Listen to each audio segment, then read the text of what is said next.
going to begin our meeting, so please rise and join me in the Pledge of Allegiance. I pledge allegiance to the flag of the United States of America and to the republic for which it stands, one nation, under God, indivisible, with liberty and justice for all. May we have roll call, please? Board Member Garrett? Here. Board Member Delarte? Here.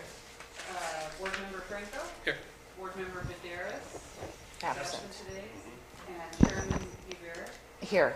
Thank you. Welcome to the Historic Resources Board meeting. This is a special meeting because our regular meeting is the first Tuesday of the month. Yesterday was voting, so we scheduled it for today. As a result, public comment is limited only to items on the agenda. So if you have comments for this particular board meeting, the Historic Resources Board, there's only really one item on the agenda. Let's wait until that item comes up and then we'll be happy to hear you. Okay. The first thing we need to do is the affidavit of posting agenda. Do we need to approve that? And then approve the minutes. I've got a couple of corrections in the minutes. Okay, I have, well, shall we approve we could do the both when we're done.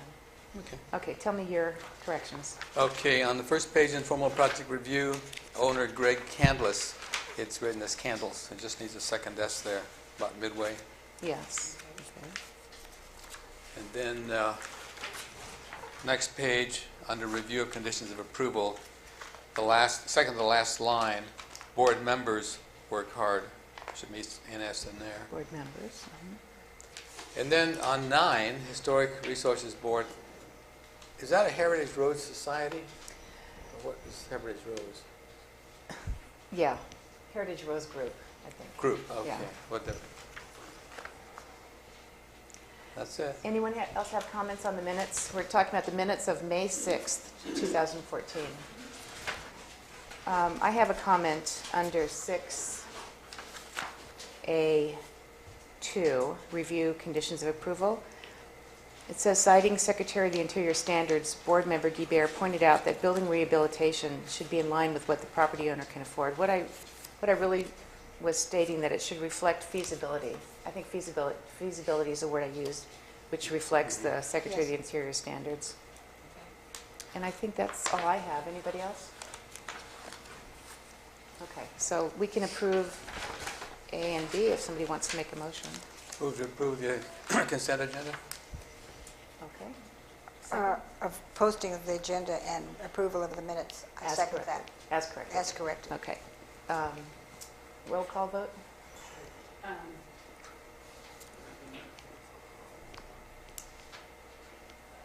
Board Member Guibert? Aye.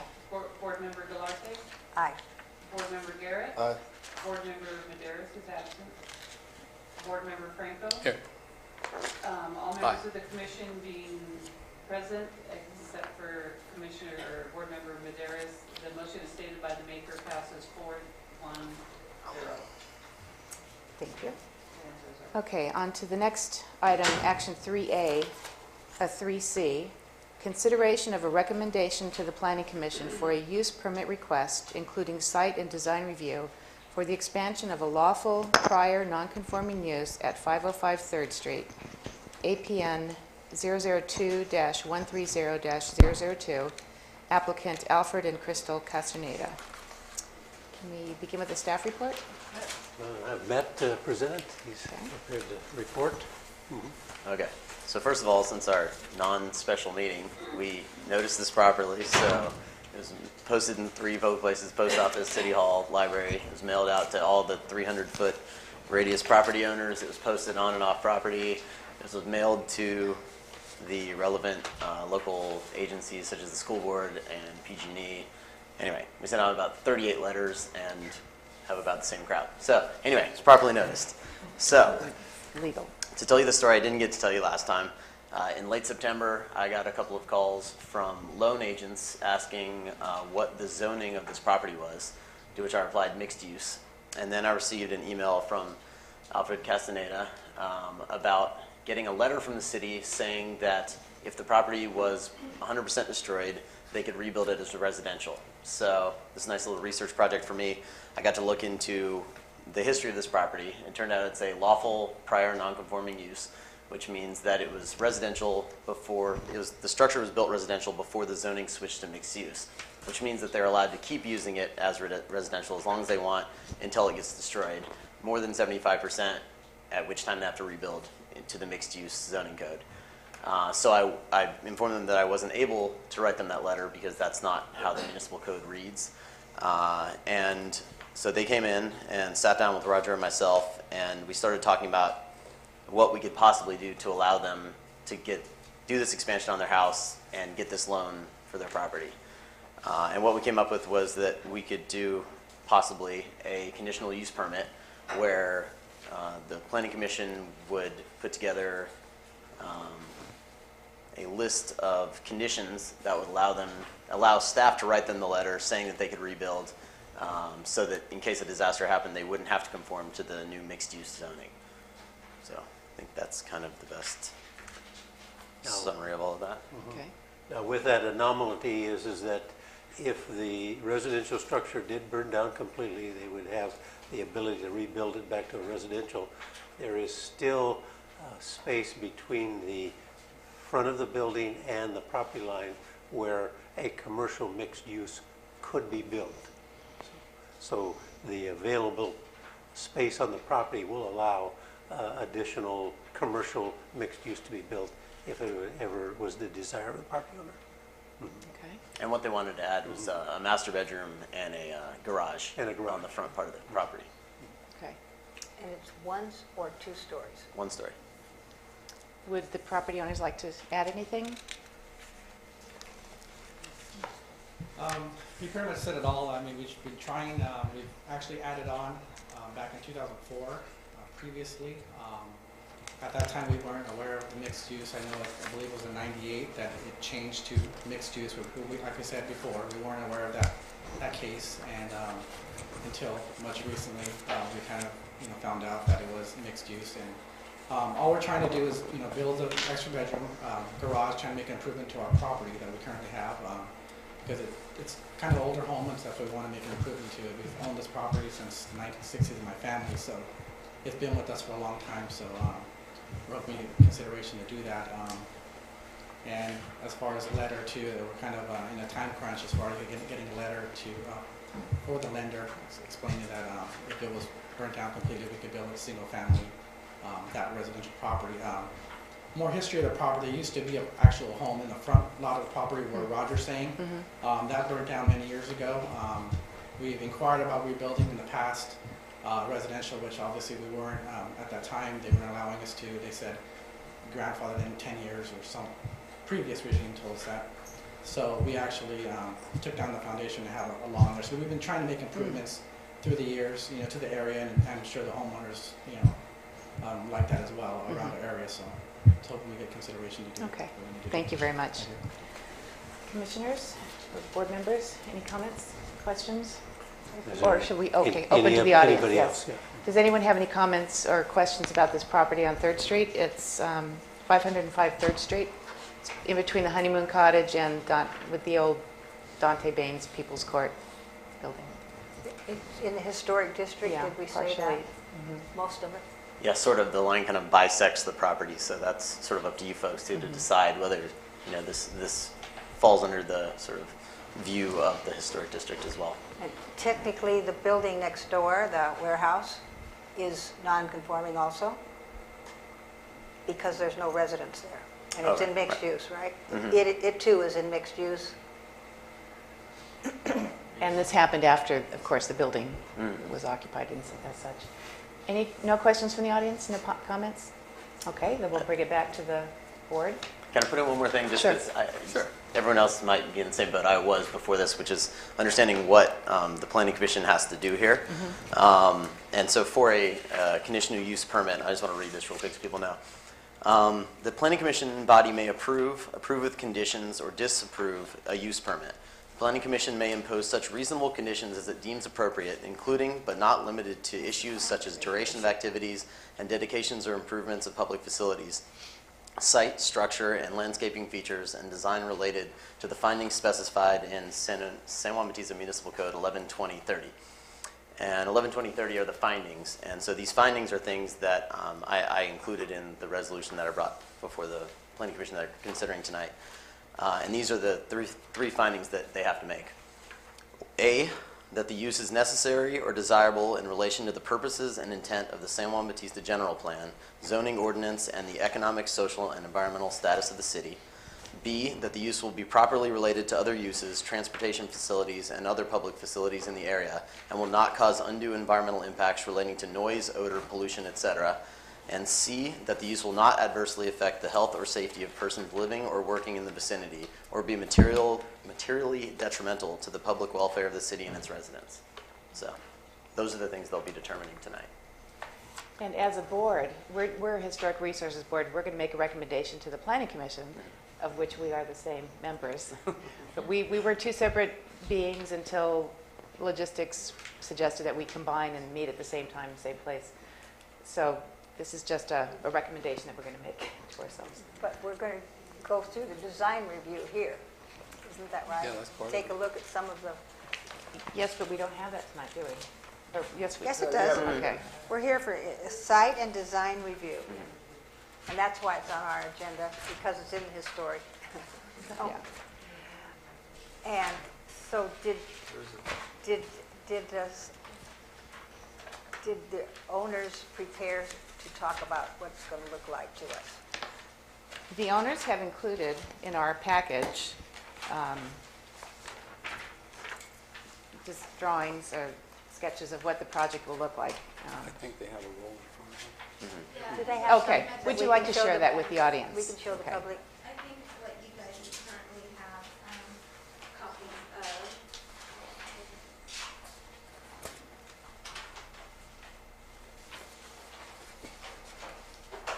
If you could show the camera.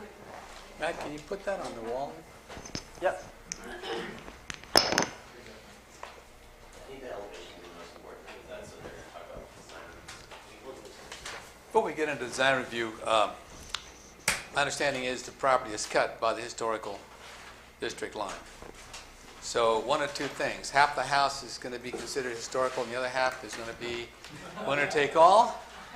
Or the whole property is going to be winner take all, or the whole property is going to have to be historical. And I think I would move to have the whole property considered under the historical aspects as opposed to just cutting and saying, well, this half the house is nothing and do good over here. And that would be my recommendation to the Planning Commission, is that it be considered, the entire property be considered as being in the historical district. Since we're going to be discussing half of it anyway, not just a little bit more. So that's one thing I would do. So I think as we look at it, we'll consider this being in the historical district and make sure it fits the San Juanish concept we have. And what was the year it was built? 67? 67. Is that 50 years ago? No, not quite. Not quite. Matt, would you mind standing up and pointing out the existing portion of the building and where the addition will be and where the garage will be? So the existing is the white part here, and there. So all this dark shapes right here is the front part. Okay. And part of that's the garage, right? Yeah, the garage is the lower portion, and the house has the higher roof on it. And the green lawn will still be there, right? Okay. Yes. So that's, Down. And the top is the view from the street. Yeah. Right. So from the front, you won't see the old house. You'll only see the addition. And when we think about next door, the historical house is long and narrow, no garage. And behind it, recently, was built a two-story, trying to look historic, with, I think, Monterey design. And it's on the back of the property. It also does not have a covered garage. It complies with being in the mixed use now. Does not require a covered garage. And the Lopez are, the Castanedas are willing to have a covered garage just in back of the little lawn where the children's Right. stuff is there. Okay. And did you have an idea of what the siding would look like and some colors and any of those things that we might talk about?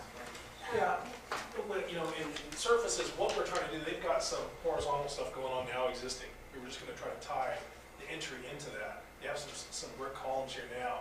What we're trying to do is, if you see the existing residence, it has a low roof pitch. Uh-huh. And it's just undesirable to the look, and not only that, it's not functional for the roof, actually, for waterproofing and such. So we're basically putting this facade on the front, basically, to bring the house to look a little better from the front. And as you see the garage, it comes forward, so you can't even see the garage doors. Actually, when you come into the residence, you go this way, so you don't even see garage doors. It just looks like a house That's with a great. window. Uh-huh. So from the street, that's the view. This is the streets here. You're looking in this way. As you can see, this is the garage door here. So you come down the driveway, turn in, so you can't even see the garage doors from the road. You know, in the application, whatever siding, whatever's required, we'll do. We would just, she gave me pictures of what she liked. She liked the look of the horizontal siding, so that's what we went with.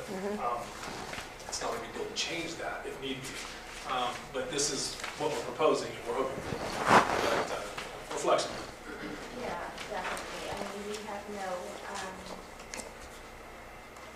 like colors. We don't, we're willing to comply with anything, that you guys want as well. We're all for keeping it historic. We love the town. This is our home. This is going to be our children's home.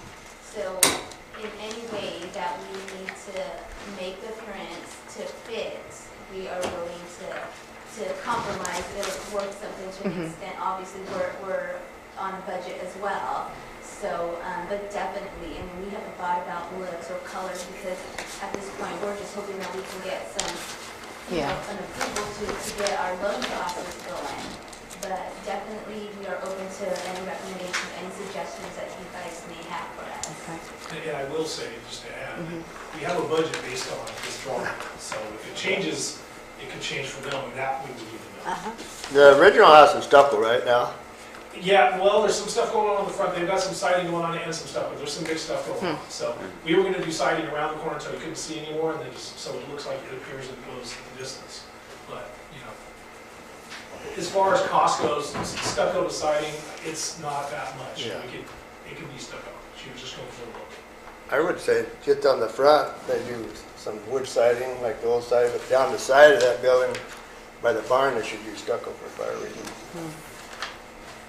And just in the front, use some of the old siding. Because you're not going to see it from the street. Right. And what is the setback to the warehouse?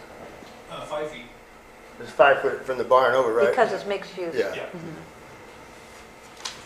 And then the other question was, are you putting curb and gutter in front of your property? We were going to put a new driveway in the approach to the garage. We hadn't talked about anything. Now, we're going to have to take the sewer out of the street, so we're going to do some excavation. So, Yeah, because we've been lately, what we've been doing with people that do this, we make them put the curb and gutter in the front. And how wide is your lot, the frontage? that's a good question. I don't know the exact measurement of the lot itself. Because if you're gonna put a driveway in there, you just want to put the curb and gutter in there. Well, obviously in the budget, we didn't have the whole driveway. Right. What we were going to do is because this thing comes out, whatever, Right. 20 feet or whatever, we were just going to take, because they have an existing semi-rough, we were just going to patch it in so that they could get in the driveway, so. You're talking about the actual 50, sidewalk itself, talking about curb and Yeah, gutter and curb and approach? gutter, sidewalk and curb and gutter, yeah. Gotcha. The lot's 45 feet wide. 45. Wouldn't be that big of a deal. Yeah, that was fit. That's the only Because way we're gonna get they this have stuff an done. encroachment anyway in order, is there a driveway there? Yeah. Is there a driveway down through there now? Concrete? I included this in your packet so that you'll see you have a front view and a view of what they see looking I forward. see that, doesn't look much like what's there, that picture. But I looked Well, the at. play I don't know, that's a structure's not picture of good. it. They put the barn, yeah. I lost the other picture if there were two. Well, they're on the same page. The top one is looking at the house and the other one is looking from the house. Yeah, this is the Yes. house way in the Yeah. back. So you can see the driveway right there on the left-hand side. Oh, it's that part. Yeah. Yeah, I'm It's sorry. way back there, like I said. It's, Yeah, the house in the picture is pretty far back, but I wanted to get the whole lot, so. Yeah. So the fence, are we going to consider any landscaping with all of this? if they're gonna ask for a curb and gutter and It's all done, we're just, when the and construction landscaping, Yeah. the fence, That's all existing, we're Yeah. not gonna touch anything, you're not messing with anything. unless you have to. Well, it's far away from where the structure's going, so I Yeah. hope, unless I make a mistake, then maybe. So there is already a driveway Yeah. And sidewalk, and some sidewalk. and, There's a sidewalk, but Yeah. there's And no side, curb no gutter. so curb. no gutter. curb and gutter, which would help the drain for that whole area. Well, because later on, if the other house builds on the other side, they put their curb gutter pretty quick, that whole street's tied in. Make that a policy. Yeah, like we did down there at Jim West, you know. So did you make the people next door to the dining cottage? Did they do better? I mean, drainage system? Roger, that Citywood gives them survey, shoot the grades for that, right? Yeah, Yeah. and make the water flow, yeah. The city would take care of the surveying part. You mean take care of doing the work or not? Or what, did you mean the city would take care? They would do this surveying To their to standards. make sure it's done right. Tell them where it goes. Yeah. do we want to discuss color yet? We want to bring it back later? I don't see there's a lot to talk about on color. It's so either. far back, and the fact is that it could have another commercial unit put in front of it, even over the garage if they wanted to. And The colors don't bother me because you got a red barn there anyway. I was just gonna say. Yeah, Well, maybe don't put don't purple. match the barn. No, I was thinking like, I don't know, brown, So, No, I don't- earth tone color, is that the foundation of the prior house in front of you? where the lawn is. Yeah. Yeah. That used to be the prior Knock it all foundation. down. Oh, you did? Yeah, because it's in the picture. I just wondering. Yeah, this. Yeah, you can I still took see this the from Google, sidewalk. Google Maps, so Yeah. that's an older picture. Mhm. Yeah, but that was a big house. Yeah, Wow. it was like a couple years ago. It's a big loss. Okay, anybody else got any comments? I don't want to talk about color. That's, Okay. Any more comments then? This young family with children, I think they'll pick the right colors for the family. Okay, then are we ready to make a motion? A recommendation to the planning commission? Recommend that the planning commission accept the design and the layout of the proposed addition, and also that on the resolution, it make it very clear that if this goes down, God forbid, by fire or 75% destruction, that the reconstruction, since the bank is so concerned about it, be on the existing foundation. So I'm not, this keeps it from, it's down, so we'll do something else. No, nonconformity would normally have ended, but this allows them on the same foundation. The same, basically, they're going to reconstruct the plans that you have, yeah. So with that, I would have no problem. so Anybody? that means on the foundation they are about to put under the new part and. Yeah, the total combine foundation. The whole thing. The continuous foundation for the existing plus the Okay. addition now becomes the non-conforming structure. If it goes down, it comes up the same way, or it goes into the mixed land use concept, which, let's face it, the bank is not going to lose anything on this. We both know this. You're going to be insured, and if it goes down, the bank gets their money, the loan's paid off, you're the one who's stuck, not them. So I really wonder why they're doing this to you, but that's how they play ball The with it. problem is, what they're telling me is the appraisal. It's in mixed use, so they won't consider it totally single family unless they get a letter stating that, because it's kind of in between, because of mixed use zoning. So the bank's saying, well, it's a single family, it's a mixed use, so they wanted a letter showing that single family, so then if something happens, they can go single family unit, but like you said, they're not going to lose See, if they go down, somebody's going to want to say, let's maximize this thing. But the property's valued more because it's mixed land use than it was ever as a residential use. Yeah. And I don't think the bank is considering that in I don't think so, yeah. Right. giving you a bad time. Right. I'd like to add to our recommendation that we direct staff to send that letter as soon as possible. As soon as approved. As soon as approved, yeah. Okay, I'm good. Then we have a motion. And we I had a second it. second. All in, roll call vote, please. Board Member Guevara, Aye. Board Member Galarte, Aye. Board Member Garrett, Board Member Franco, Aye. and Medeiros is absent. All members of the commission, the board being present, except for Board Member Medeiros. The motion is stated by the maker passes 4-1. Okay. And now we have, under comments, members of the Historic Resources Board, do you have any comments? I'm good. Relative to this issue we've just discussed, I'd like to see us take on the whole issue of non-conforming places in San, take a look at other What else people who is? are in this position and at least let them know what the bank is doing about things like this. I don't know exactly how we would handle that, but I think there are others. For Might be example, next proactive. door, be proactive regarding letting owners know what's going on. Good idea. We could do that under Historic Review Board Okay. or maybe Planning Commission, I don't Well, I'd know. ask staff to look into it. Staff to look into it and In their spare time. let us know other Wait. situations Well, where people we'll have are. to, we'll have to survey and identify all non-conforming uses in a mixed-use zoning and come up with a list, and then we can. If you could have any staff time, I would appreciate that.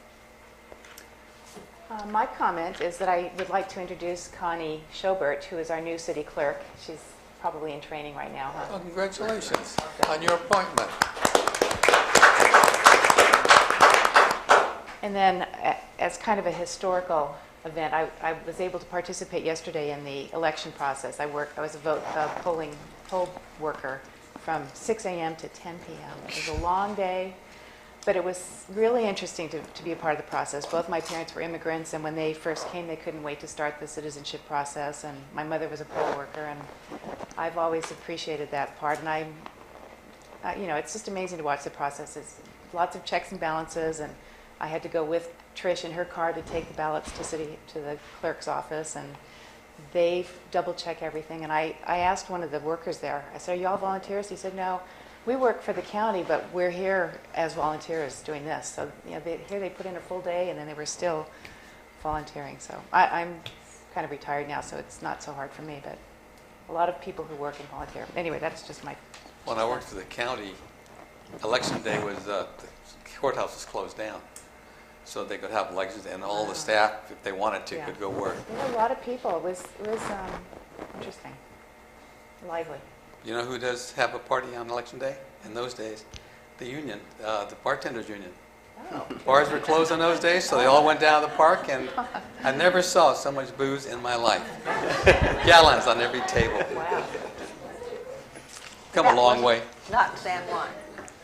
I was in Monterey County, yes. And I'd also like to say something else. I hope it's not too personal, but at another meeting, I once said to Cara Vonk that you don't live here.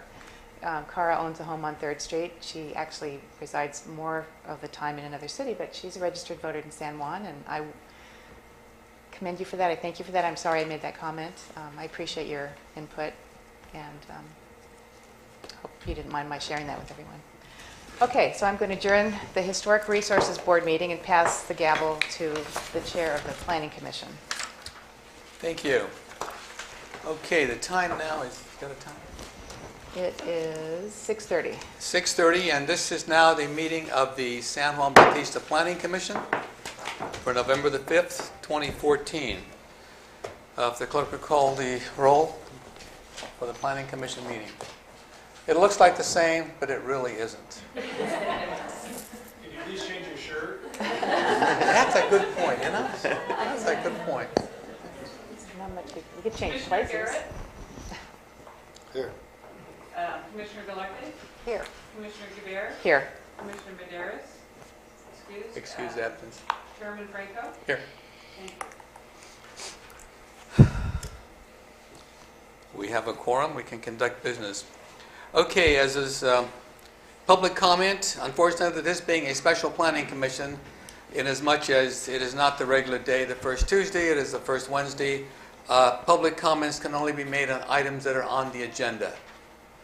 We usually have a lot of people commenting on all kinds of things, but tonight you have to limit it to what's on the agenda. So if you have a comment that goes with one of the items, I'd appreciate if you'd wait until we get to that point, and that way all the comments will be put together and people can build off of each other's comments for that item. We have a consent agenda to approve the affidavit of posting agenda. B, approve the affidavits of posting and mailing of public hearing notices. C, approve the minutes for the August 5, 2014 meeting. Any comments, commissioners? Or the public have any comments on the minutes or whatever?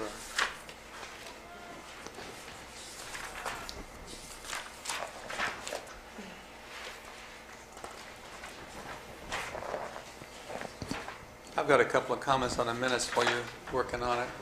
On the second page, second paragraph, the last line, the height of homes near her, is a typo. Okay, thanks. Second page, Second paragraph, second paragraph. third word. Third,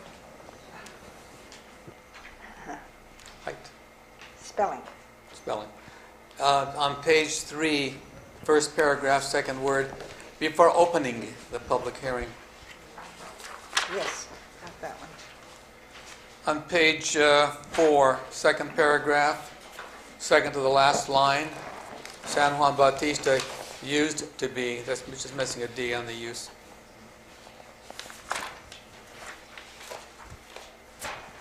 That's my comments. Very good proofreading. If nobody has any other comments, I'd call for a motion on this matter, on the consent agenda. I move that we approve items 4A, B, and C with corrections. Motion to approve the consent agenda. Is there a second?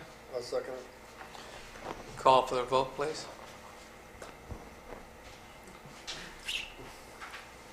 Commissioner Guibert, Aye. Commissioner Gallardo, Aye. Commissioner Garrett, Aye. Commissioner Franco, Here. and Commissioner Oh, aye. Medeiros is absent. All members of the commission being present. The motion as stated by the maker passes 4-1 with Commissioner Medeiros absent. Thank you. Now we have public hearing items, and this is going to take a while because we have 8 public hearings. So let's go with the first one.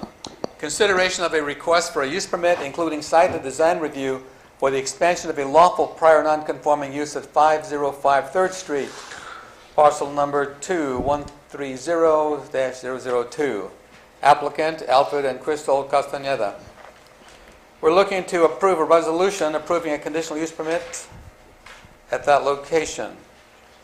And B, approved. No, that's right. No, that's it. Okay. Staff, comments? Pretty much covered it in terms of through the HRB, and they made a recommendation to you, and we prepared the resolution that gives the whereases and the findings conforming to the non-conforming use. Okay, so the recommendation from the Historical Review Board is to accept the proposal by the applicant for the addition to a non-conforming use, along with, they presented the design, then the layout for the design of the construction and the layout of the construction and the existing building.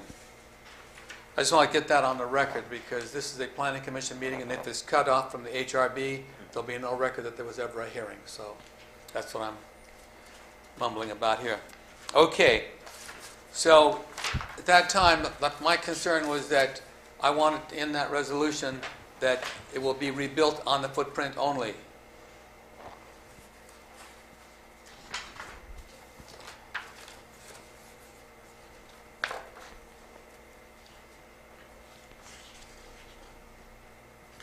So I'll leave it to staff to take care of that. That So- would be on the On the same probably- foundation? Yeah, it would be on the applicant shall obtain a building permit, pay all applicable fees and everything, and the building permit shall be constructed on the original footprint of the foundation. And Complete, correct? Yeah. With the addition. With the Well, addition, it's, yeah. Now, do you're, all the foundation. Yeah, when that's you're my, referring to the foundation, you're not talking about the original foundation that was Yeah, burned. We're talking about complete the new and. New complete. New and the Yeah, old. no, not New not and the the building old. in front. Right, not that. There's a foundation, building the if it burns existing down, foundation. plus the new. Okay. Oh, the thing I had here was reconstructed or used as before on the same foundation, provided that such reconstruction is started in 6 months. So what happens if you don't build right away, you really lose all your rights on this, and it goes back into the new general plan. and you're talking about now or if it were destroyed? If it's destroyed by Uh-huh. fire, flood, Yes. explosion, Okay. wind, earthquake, war, riot, or other calamity or act Uh-huh. of God, Yes. it may be restored, and that's 75%, constructed or used as before on the same foundation. Okay, that's the whereas that's at the bottom of the first page and beginning of the second. You That's would that like paragraph. that put in there? Just on the same Yes, foundation. I would too, thank you. As this resolution was constructed, it seemed to me that we could have put conditions in a different, worded the whole thing a little differently, and I think the next time we have one of these resolutions with conditions in it, Conditions should be numerically that we need listed. to do it differently. Yeah, the whereases and the findings and the justification is one thing, but I think the conditions are very clear, just 1, 2, 3, 4, 5. But yeah, I can live with this. Also on the resolution, the first whereas should end, public hearing on November 5th, Yes, 2014. yes. Oh, right. I'll bet this was written before. And why does it say "and"? Oh, and Because- whereas, no? Yeah, the 'Cause it second leads into the whereas. next Oh, and whereas, okay. November 5. Do we need an APN number in the title of it, in addition to the 505 3rd Street? Since it has an APN number? It can go either way. We should be consistent. You could do that in there. Now there would be resolved. Yeah, we do it for the next item on the agenda, so. Okay, let's be consistent then. To add that after 3rd Street? It's 002-130-002. Sounds good. And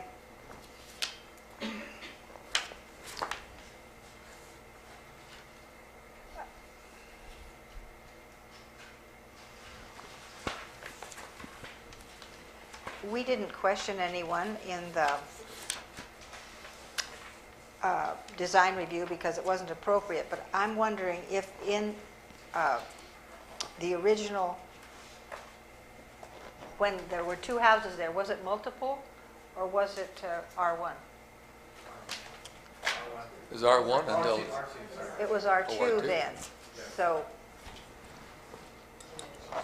but it's mixed land use now. now it's mixed. Yeah. Okay. I don't know if that's relevant, but No, it basically, it has a house, even when it was R2 and could have had two, then it had one. Well, it had two, one burned down, Yeah.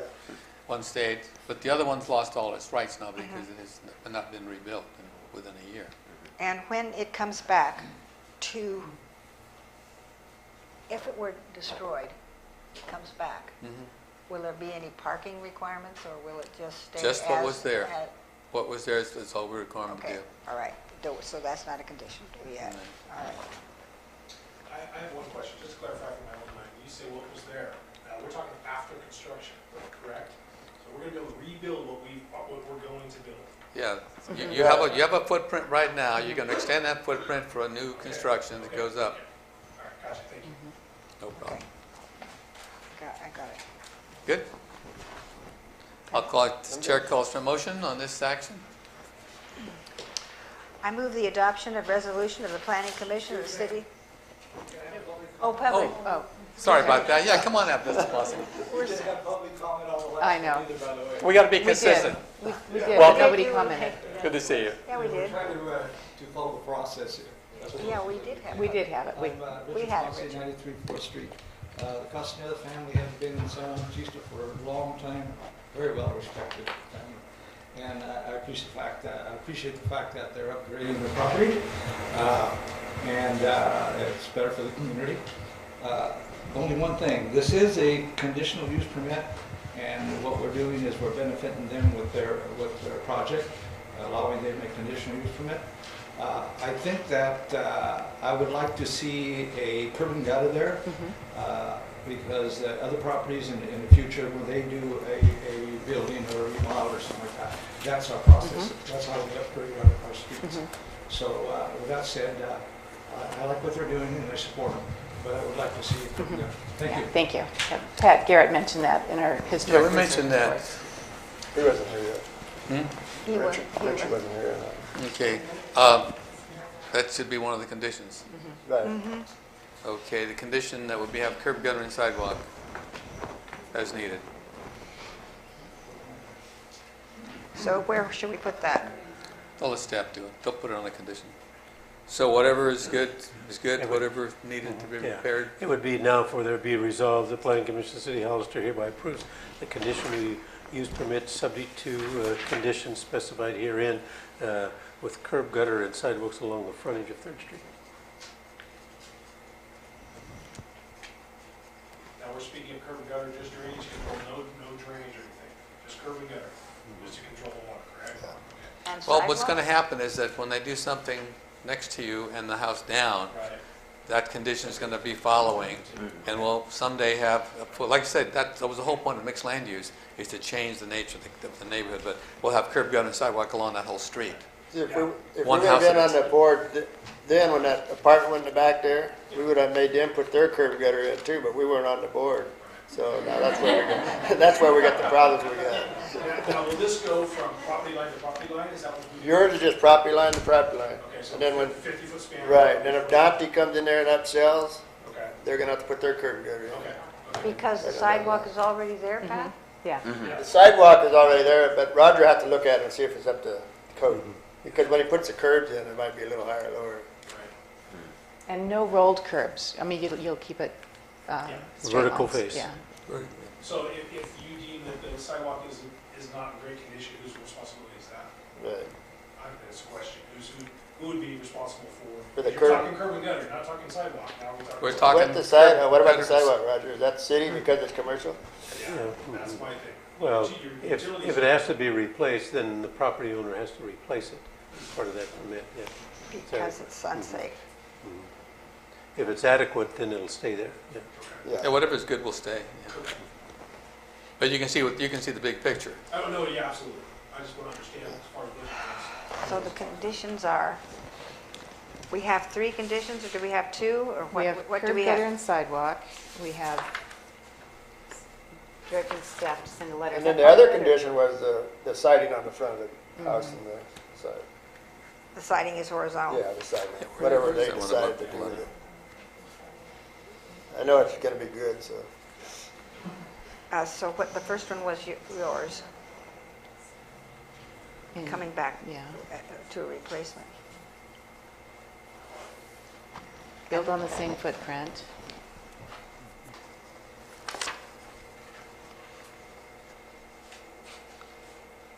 So we have 3 conditions for me to say in the resolution? Is that Yeah, right? just As conditioned? just note the resolution. You know, I don't know that you need a letter. This is real clear to me. Yeah. It's signed by the chairman and the deputy clerk. I mean, if they want a letter, but I mean, this is an official document. Ask them how they want it.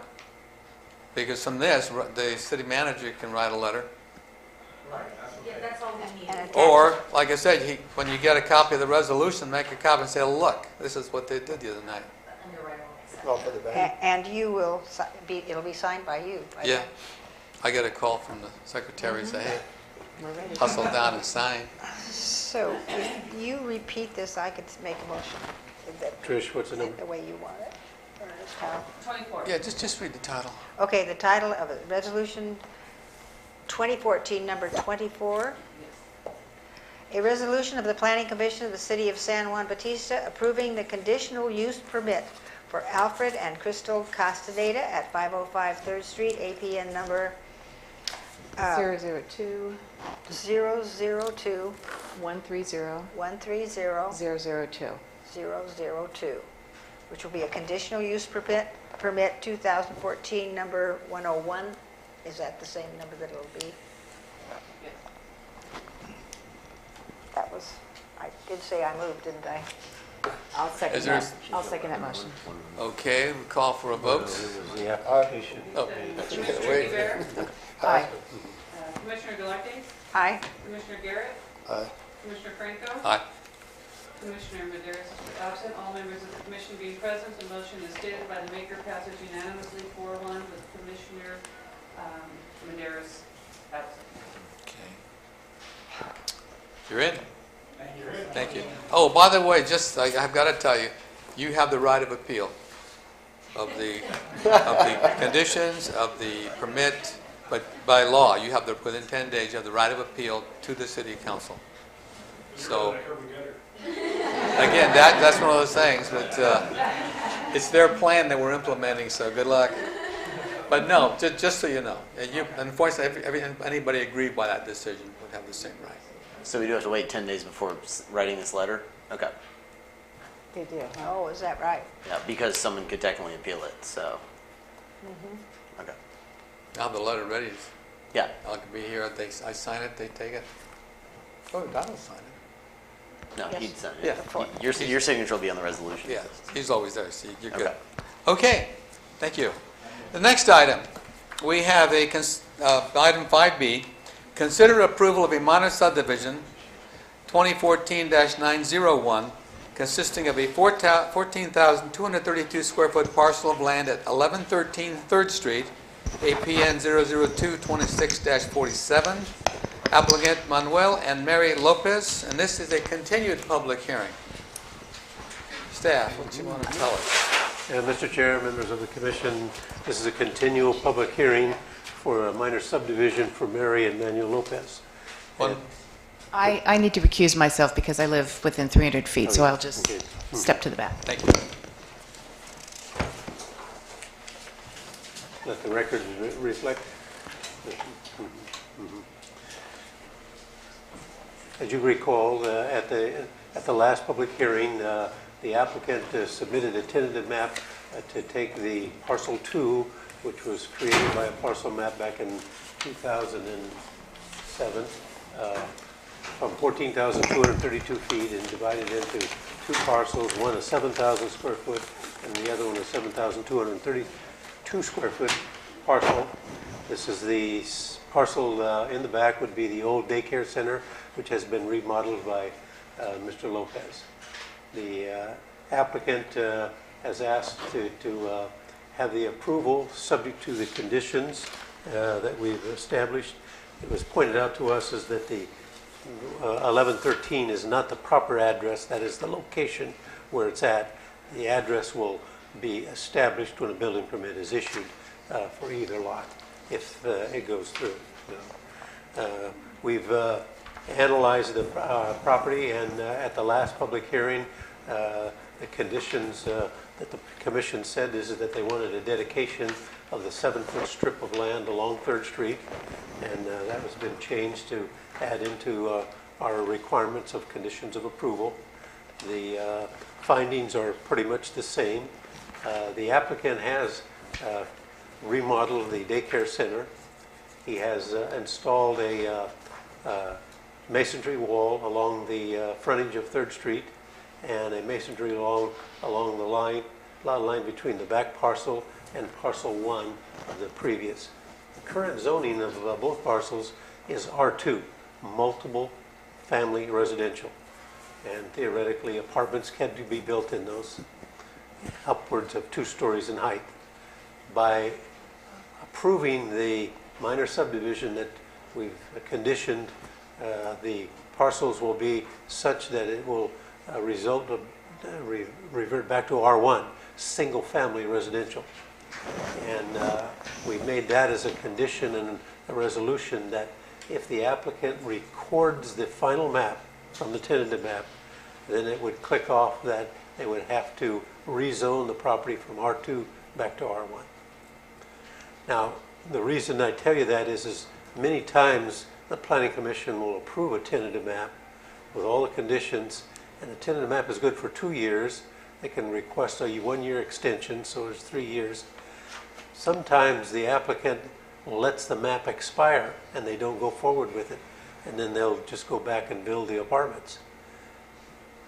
that could take place. The applicant could say, hey, I'm not going to split it and go into R1, I'm going to build it as an R2. So, just to let you know, so that's why we put the third resolution in there, that if he does record the tentative map and make a final map at it, comes in front of the city council for approval, then it would be required to be rezoned back into R1, all parcels. So what you're at, right now, this property is two-part pieces, right? Two pieces. A and A. partial one. Parcel 1 and parcel 2. So they're asking to split it off and get a partial B. Yes, exactly. Yeah. So it will create a flag lot for the old daycare center, and then the parcel on the front will have frontage along 3rd Street. So we really can't say anything about what they're gonna do here yet, right? All we gotta do is split this? Yeah, right. Now, the question there is when don't they have to split split. it, what is the avenue for what type of home they have? Well, they have any application for a home, they're going to have to come to you for design review. And so they'll have to submit plans and detailed plans for the design. I asked the owner to give us a sketch or an idea of what he was going to put on there in terms of the two parcels, and he gave us a sketch here, and I have a handout here that will show you what's the potential for it. But again, the potential would be, and you can pass these out, to them. I got- Potential would be is a single family. Yeah. Single I've been story. looking at this, and there's a pretty steep drop off on this property from the Yeah. partial 1 down to partial B. Yeah, it's going to require some embankment and grading, as well as to make it. Yeah. You should have another piece for this too, right? Yeah, and then there's another piece behind it. There's Yeah. another one. There's another one. Oh, two-story? Well, here's what it looks like here. See like this? Yeah, I gotcha. The applicant is proposing a single story, about a 2,000 square foot house on one of the parcels, and then a 2175 two-story structure on the other parcel. Setbacks are 20 foot in the front, 5 foot side yard, and on the flag lot, it requires a driveway and back to the daycare center, and then a two-car garage coming off that. As we've looked at it, the two-car garage could be relocated, and I let the owner know that it could be positioned back a little further so that a car could park in front of the two-car garage and See, not interfere with the driveway. The problem I got is this road on the right-hand side. That's gonna go all the way back to this other parcel. Then it's gotta make a left turn to go all the way back the other way to go into the garage on the side, right? Yeah. Well, I would, from the property line to the porch on this house that sticks out, it's only 15 feet. So are you gonna go back on this property and put the road on the new parcel? He has decided to go with the driveway on the east side rather than in between, yes. You're not gonna go on the right side then? Right, yeah. You're gonna go on the east side? That's where that, Yeah. so they're gonna have to put a No. retaining wall along that. Yeah, exactly, there. yeah. The other option would be is in the design review is to have them, have the garage come off of 3rd Street and then have another driveway. And then you would have 3 driveways Right. in that thing. And that was Because- why we tried to get a joint driveway and minimize the number of driveways. Because I was looking at the one you had designed here, and it just it wouldn't work out because the person in this garage over here had to back all the way out that driveway to get out of the property. Yeah. The other thing is gas lines and water lines, where they're coming from. The gas and water are in 3rd Street. They're coming out of that property, Yeah, so they have to all be removed. yeah. No, in fact, there's one water line over here for this lot already, and then he would have to go in and then I'm tap talking about into the house in the back. that's already served with water. The water line goes parallel to Eric's lot. It goes all the way down. It's a water line and a sewer line that And the services. gas line? And a gas line that services the old daycare center. What is this And that's, side? I think that's why he decided to put the driveway along there, because the utilities are in there. So you gonna meet your standards of your setbacks on these these houses? Well, side yard setback, front, and the side yard to there, and the rear is 15 feet. Mhm. Pat, you've got a better map than most of us. Well, I got this one here, Frank. I went down and made some measurements, because this porch sticks, is only 15 feet off the property line. Now, are we supposed to be discussing this now before, or is this part of Roger's staff report? Yeah, you can It's the same. discuss You it can now, talk yeah. about Okay, and we're The- gonna call. You mean the daycare center is only 15 feet off? It's only 15 feet to where the steps in the front. Yeah, I think he's gonna tear all that out and then reposition that for the On the driveway. new house? On the daycare center. Oh, really? Yeah, The so new that he house. can get a driveway, Well, the one and that's can get his existing. two-car garage into there. You were supposed to go down and look at this. you I go did, down? I looked, I couldn't figure Is it it out. still going to be a daycare center? No, he's remodeled it and gotta sell put it as a house, right? three bedrooms in there, and it's gonna be a residential house. What is the side yard setback for the district? 5 feet in R1, That's all? On the sides, right? yeah. And the back's 20 feet, 15 feet. 15 in the front, And and 20 20. and 20 in the front, yeah. And See that? that's all on parcel A? On this map, whatever, this parcel map, Well, no, all they're showing you here is that they just want to split. They don't show the house here. no, but that's on parcel A is, Yes, the house What? is already on partial. the house is there where the school was. center. Uh-huh. And what they have right now is 15 feet to the front of their porch. Yeah. And Roger's talking about they want to put a garage on the side, on the left-hand side of that house. And that's different from the pictures that You don't have Matt that. just gave us. Yeah, no. Yeah, this is the new one. Yeah, these are the new ones. This is, This is the one house in partial one. yeah, And This one is- in the both, this is parcel and one. both, and both of these would require design review. This is B. The existing daycare center was remodeled, and that, they remodeled that to a residential. When he puts the garage in, they'll have to come back in front. And they cut that big old tree down in there already. The tree shows on the thing here, and it was right up there in part of the house there where it says remove, you see, in the site plan there, yeah. And we issued the permit to have that removed.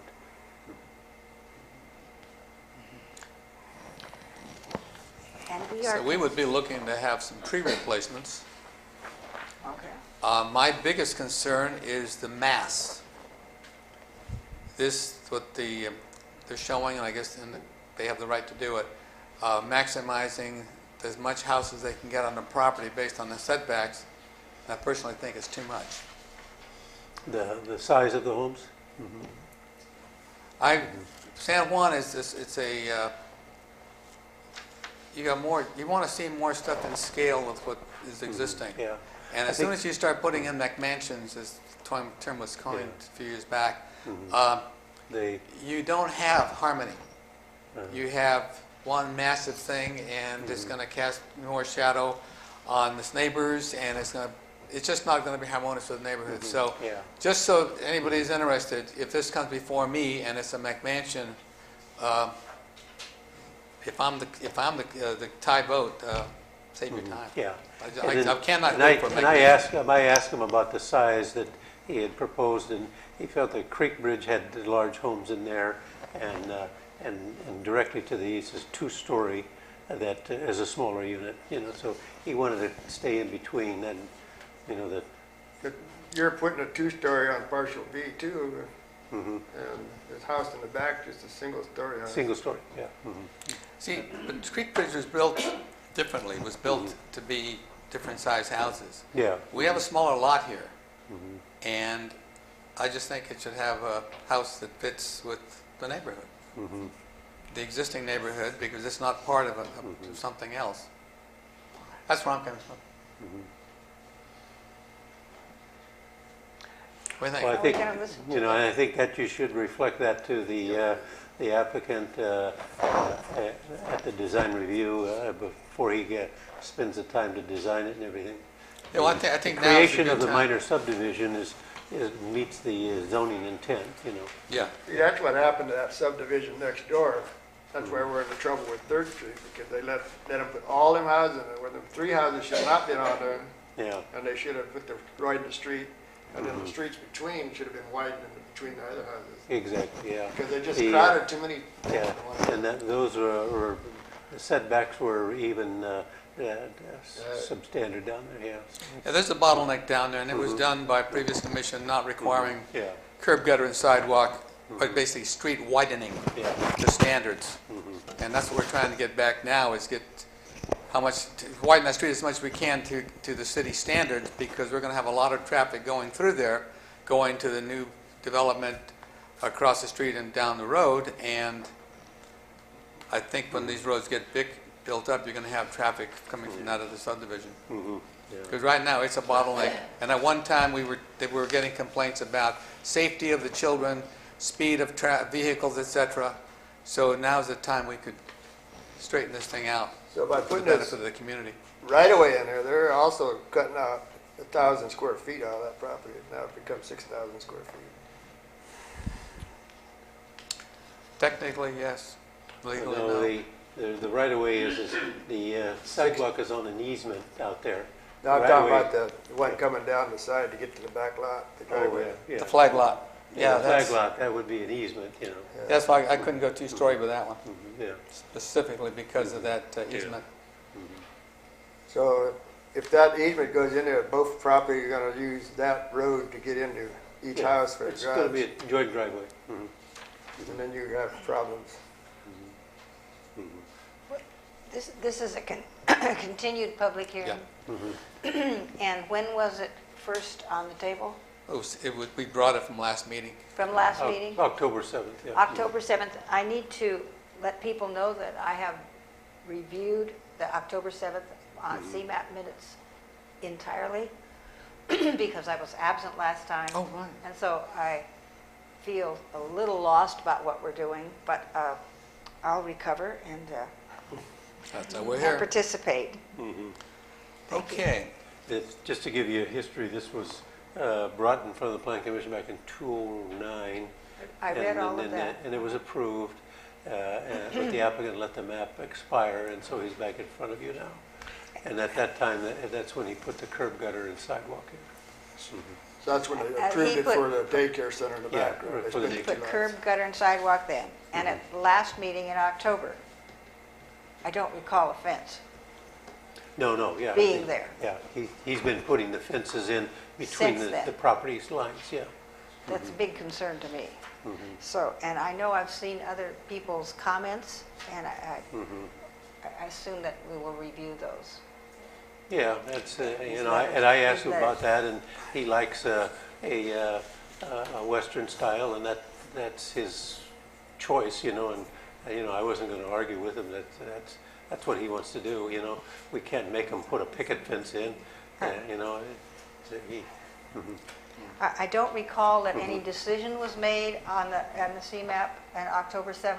No, it was regarding- continued. It was continued. continued, Yeah. and therefore, No and decision. the tentative map has not been approved, or is what? No, nothing. Nothing has been approved. Everything was taken off the meeting and say, table okay, talk about it in And November. put here, and in the meantime, a permit was given to him to build a fence along the sidewalk without any consideration of design I think review, the some of the fence was in issues. an October 7th meeting, wasn't it? yeah, no. It was already It was already yeah. in and everything.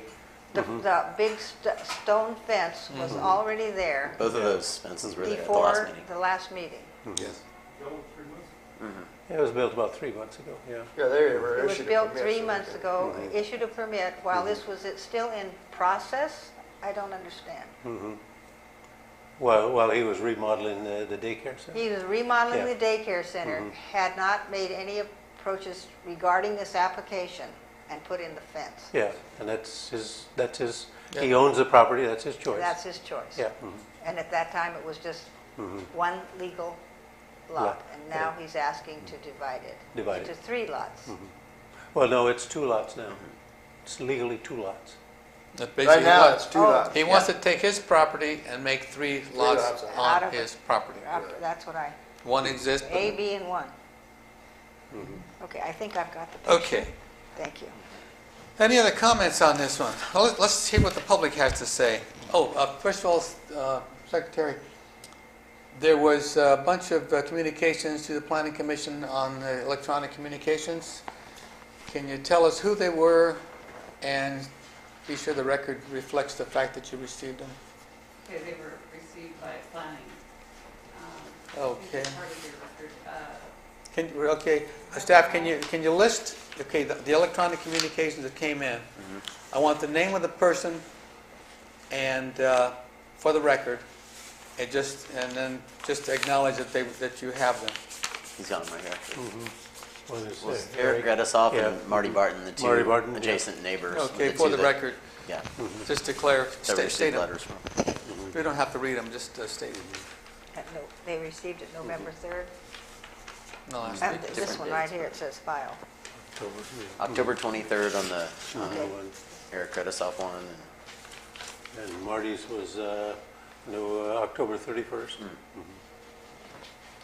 Okay, so how many do we have total? Two. Two, okay. I just want to make sure that, since we say the communications have been accepted and read, we read them, but I want to make sure, acknowledge here. Okay, public, you have the right to speak, and please fill out a form with the clerk, and we can call your name one by one. I have Eric Redesoff. Mr. Gretasoff. Thank you, Eric. Thank you. Did you give one to the clerk? Yes, I think so. Mr. Gretasoff? One of the clerk, or nothing's valid?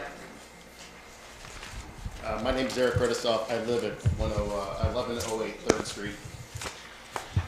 I live at 1108 3rd Street with my wife Karen, and it is directly next to the proposed subdivision. When we moved in the June of 2013, we learned that the preschool would be closing and that the building would be converted and remodeled back into a home. We've been watching that project be remodeled for over a year now. In that time, we have had to look at, I'm still looking at a cement mixer that's been there for approximately 6 to 7 months. It and its debris piles have sat there for months, up until recently. Debris trailers, equipment. I've had to walk over a few times in my PJs at 7:30 in the morning on a Saturday to ask them to please shut off their saws and quit hammering. The wall design, I know that's a technical glitch in the and how the remodel came up in that wall, but that wall is absolutely not in place with anything in that area. With that, I would also say that wall is out of compliance. The wall is 36 inches tall, but the pillars are almost 48 inches tall. It's not a 4x4 piece of wood. They're pillars, approximately 14 inches by 14 inches. They do not comply, period. With that, the wall is less than 36 inches away from the fire hydrant that would be fighting the fire at my home. God forbid there be one.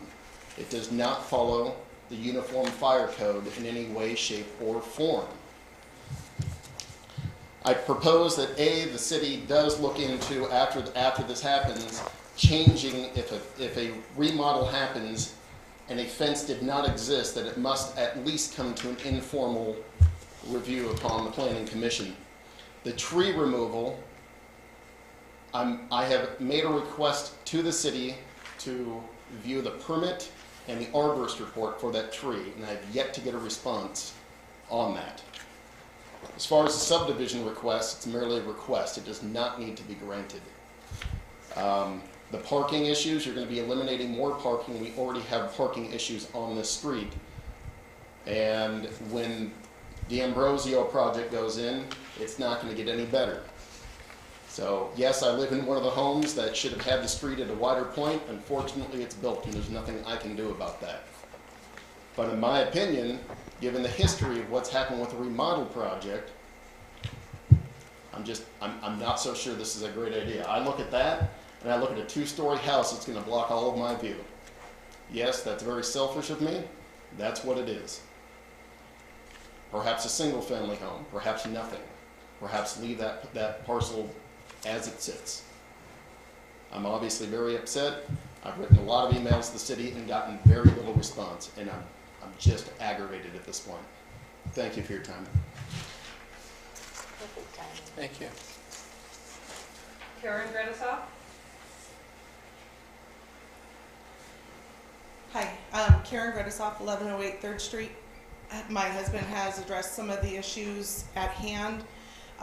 You do have some pictures in front of you in regards to our concerns. One of the major ones, I understand we cannot delegate what he can and cannot build on his property, but requesting that if it goes through, that the one portion is subdivided into two, which is adjacent to our retaining wall, that there be a single-story home on that portion. 2 points to that is you have a single-story home in the back, which is going to be completely blocked by a 2-story home. Granted, I live in a 2-story home. I can't knock that down. But if I have a 2-story home on the side of me that takes up my whole view of anything, of the mountains, of anything, I have no view other than to look into their back bedroom window or their bathroom window on that home because of the level differences. So a single family or a single story structure would be my recommendation if it goes through for approval, to have 2 homes in that area, in that portion of the property. I recommend that it be only a single one, but if you guys do approve it, doing a single level. Again, the fire hydrant, our concern is our safety in the event of a fire.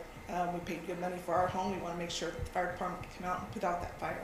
So those are my concerns. He's expressed several concerns. We are very frustrated with the whole thing.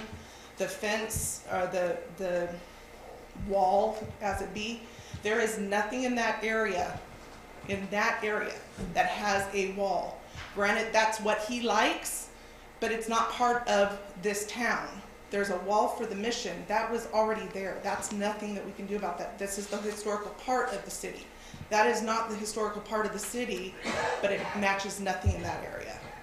So having it there, it looks like a big confined convict or prison area. So at a loss for word as to what that would be, but I'm just very frustrated at this point in regards to the structure. And to point out what you were mentioning, this was just suggested, but the construction of the wall just kept going. Yes, it was a remodel. Yes, it's his property, but if he's looking to subdivide it, that's part of coming to the planning board. So that wall should not have been built without going to the planning commission first. So that's my take on it. Thank you. Other speakers? Thank you. Chris Martinara.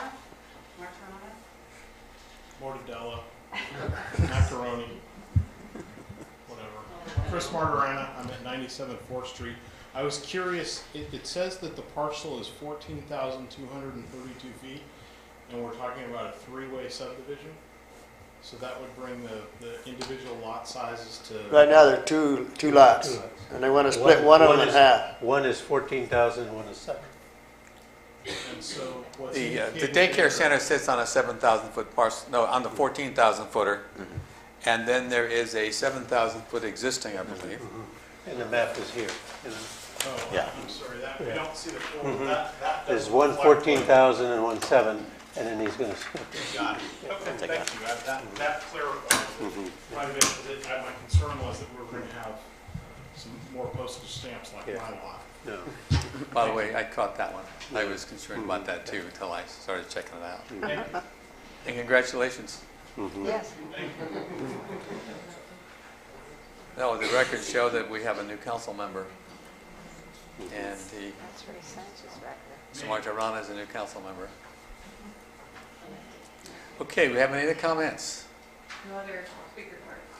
No, is there anybody who missed signing up who still wants to speak? Okay, commissioners, I gotta ask Roger a question. feel free. On the fire hydrant, behind it's supposed to be 36 inches, correct?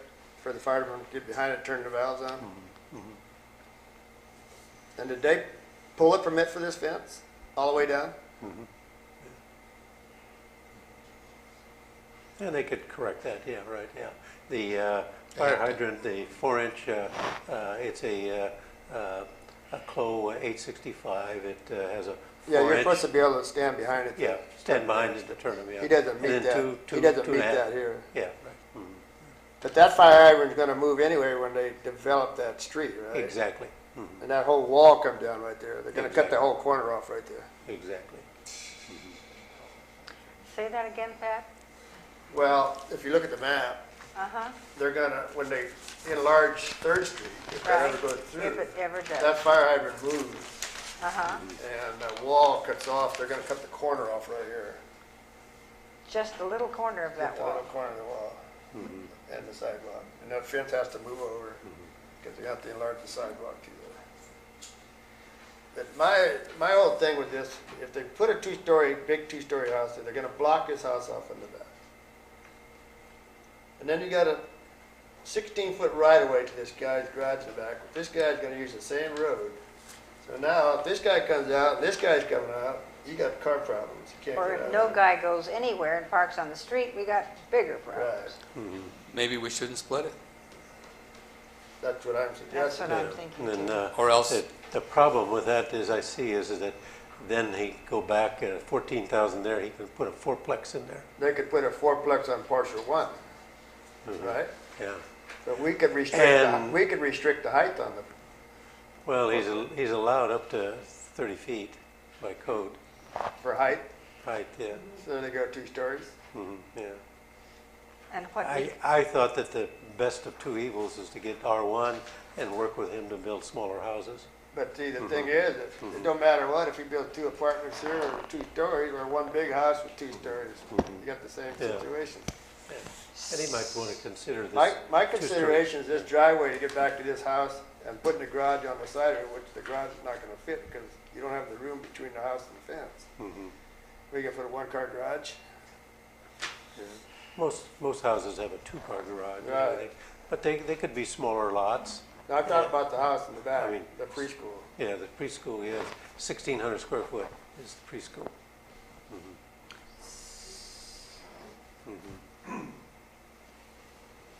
So we're stuck with either one. If we don't pass this, they get apartments here.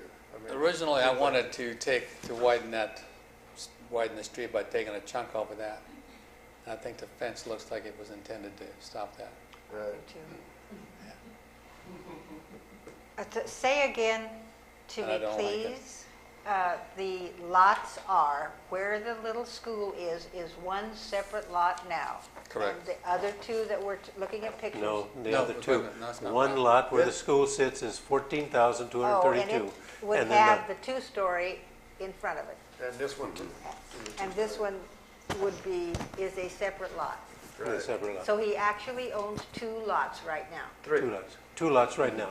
2 And if lots you- right now. And if you split it, he would own 3. Yes, A and B is This one is lot, one. exactly, that's the way I'm And then talking. A, you got A. And this is B. And This that's is another. this is the second lot, okay? Okay, So he wants to take, and this is This 7, is- and this is uh-huh, 14. He uh-huh. wants to say, I want to cut right down the middle here exactly, and have a 7, 7, Yeah. 7, 7. And if, is it possible to zone it R1 before any further action is taken about that lot? It's a package deal. It would have to be done, and we could do it subject to, but And they would that's- have to be that's- approved they have to be filed in order. In order would be the tentative map before Well, rezoning. subdivide it. I would say subdivide it first, then you subdivide it. But if we wanted to And just that's- have and that's why- single-family and residents that's- down there, And that's we why I can't do can, it first. yeah, that's why I conditioned it to where if he files the final map and creates 3 lots, all 7,000 square feet, that he would be obligated to rezone it to R1. Now, R1, they have to come to you for design review. And now you can work with the owner to say, hey, I want a smaller house and I want a single story. Can we condition is this going to be a tentative map? Is that what This is we're a going for here? this is a tentative map, yes. Can we condition it to have only 2 residences on the whole thing? Well, Can't condition that. the subdivision map is the fact that he's got a 14,000 foot parcel, and he cuts it in half. He has an existing house, he builds a second house. There's 2. But now, is that right away included in the 7,000 square feet on the Yep. first parcel? Or is that taken out? No, it's included in there. That's why it's a easement. You have to have an easement Mhm. drawn up between the two Two parcels. parcels, yeah. With a joint maintenance, you know. Now, we don't have to decide this tonight. We can continue it What are we or looking for? deny it or wait for David's remarks. He would be able to sit and judge on this. He wouldn't have to recuse himself, or would he? Yeah, Vanda is within 300 feet. Vanda's the only one who has to recuse Yeah. herself. And David is outside the 500-foot, because Uh-huh. he's in the 500-foot category. So what we do here tonight can either be final or we could wait. Mhm. And if we wait, what have we accomplished? What do you want to accomplish? I would say is continue it, and let's work with the owner and see if he can modify it to meet the neighbor's objections and make the units smaller, and single story on both properties. And then that would be, all three properties would be single story. That would be one way. I want to make one comment, though. The word view shed came in, and I just have to tell you that there's nothing in state law that guarantees a view. So unless you buy the lot, and I've known people who have done that, bought the lot so they could see Monterey Bay, that's the only way to guarantee it. Unless you buy airspace, you buy the right to build. And so, say at 30 feet, nothing goes above and I pay you. That way you can never build above that limit line, and I would always be able to look over your house. That would be one way of doing it, but we could not legislate. We cannot legislate view shed here. Yeah. And then just a clarification, I know Eric was a little upset that the pace of the project wasn't there. The current law in the Uniform Building Code allows is that once a building permit is issued, the owner has to start work within 180 days, 6 months. And every 180 days, he has to show effort to continue that. And we have had building permits that it's been extended up to 7 years by the person doing a phase and then waiting and doing a phase and waiting there. You can't legislate him to do it any quicker than what the law allows. And if he takes a year and a half, 2 years, that's his prerogative, that's his.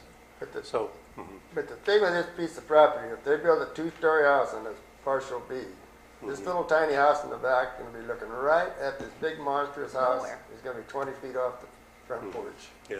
It's going to look at nowhere. That's correct. We don't have to worry about a view shed for them. That's right. I drove by there tonight before the meeting. That fence is right on the sidewalk. There is no strip for any planting, which we've tried very hard to do in San Juan and demanded of other people to leave trees, grass, sidewalk, and not solid fences. Can you imagine what Creek Ridge would look like if we had allowed the high fence that they were demanding originally to conform to other places and not to San Juan Well, Smith? here's We good issue- examples we- right here. we- In front of this, back of the Yes, sidewalk. There's exactly. a planting strip all the way through on these other homes Exactly. in here with a fence set back. And then the people across the street have conformed, and they don't have front yards, front fences. Yeah. And here we are. Theoretically, any house can come up and build a picket fence or a fence to the back of the sidewalk. And it can't be more than 3 foot high. So how did this happen? How did it That's- happen that they came to the city for a permit, got a permit for a solid fence that we don't even want? I have a solid fence down there, and trucks are trying to knock it down, and I'll fix it someday. And it won't look that tall, and it won't. And it's not of masonry. But your fence. I try to grow scrubs around it, make it look old. This place, this Well, I proposal recognize doesn't that, fit in my that, mind in San that it Juan. probably is not what everybody wants. The question is does that what the owner wants? He has But- that right, yeah, doesn't he? But isn't that what he's coming to us now, and isn't that what everybody wants, why we're having the public hearing? What's the ordinance in the other subdivision? Was it just like a ranch style fence, right? Because they got And that'll be And I'll let you come up with this one here out of the blue skies. As I recall, along where, we're going to talk later about 11 acres, but years ago, they proposed a solid fence there, where they now have crepe myrtle, I'm sorry, but anyway. They proposed a solid fence and it was not allowed. And I don't know how, I don't recall what the situation was when it was denied, what they were asking for. I think they were only asking for a solid fence on their own private property. It was denied by somebody and they didn't get it. So, and it was tall. I don't know what the circumstances of that is. Well, it was before you, Roger. I got one more question now. If we don't approve this split, can they still build apartments on Part B in front of this preschool? No, if you approve it and it records, then it automatically clicks, it has to be rezoned back to R1. But if we don't approve it, what happens? Then he's got R2. He has R2 on what? Both parcels. Both parcels. Both parcels. So if he wanted to, he could build some apartments in front of this house Yeah. legally. Yeah. So have we heard all of the public opinion, or have we generated some more? We have another one. Caravan? Thank you, Caravank, 609 3rd. You know, other cities do have fence ordinances, and maybe you'd like to adopt a fence ordinance. I mean, maybe you can adopt it quickly. 3 months it would take, wouldn't it? Nothing quick in an ordinance. An ordinance I takes know, 90 you have days. 30 days. And lawyer and then- review. 90 But days. still, I mean, if you want to prevent this kind of situation from happening in the future, I would urge you to take a look at what other cities have done. I know my other city, I think the front yard fence, I believe it has to be set back a couple of feet from the property line. And, you know, there are other requirements. And, you know, you might want to include design review. Thank you. But legally right now, that fence was issued a permit, there's nothing we can do about it. Mr. Chairman, let the record show that Caravank spoke as a property owner. If we continue identifying people in the minutes as she was a property owner, and now we know that she is a resident, registered resident, Whatever the clerk puts down. the clerk has been putting property owner, and maybe we were wrong in several of those instances. Actually, if any person can speak, even if they're familiar. Right. Exactly, Doesn't and that's matter. why I really basically don't think we should identify in the minutes anything other than the name, because anybody can speak. You can live on a spaceship. Now, I got one more. If this parcel B, if we left it like it is, can we stop them from building apartments in front of that house? Legally? Well, he's got rights on his zoning. I think he's got the rights because he's got the zoning and, you know. You would have It the would end right up in a, if you did. You got the right to do it. make it. You got the right to determine what it looks like, Right. because you do have design review. And we And can, if it's out of scale, if it doesn't look San Juanish, So you can change the way it looks. and he can appeal, he has the right of appeal. and then we can. But the council did appoint us.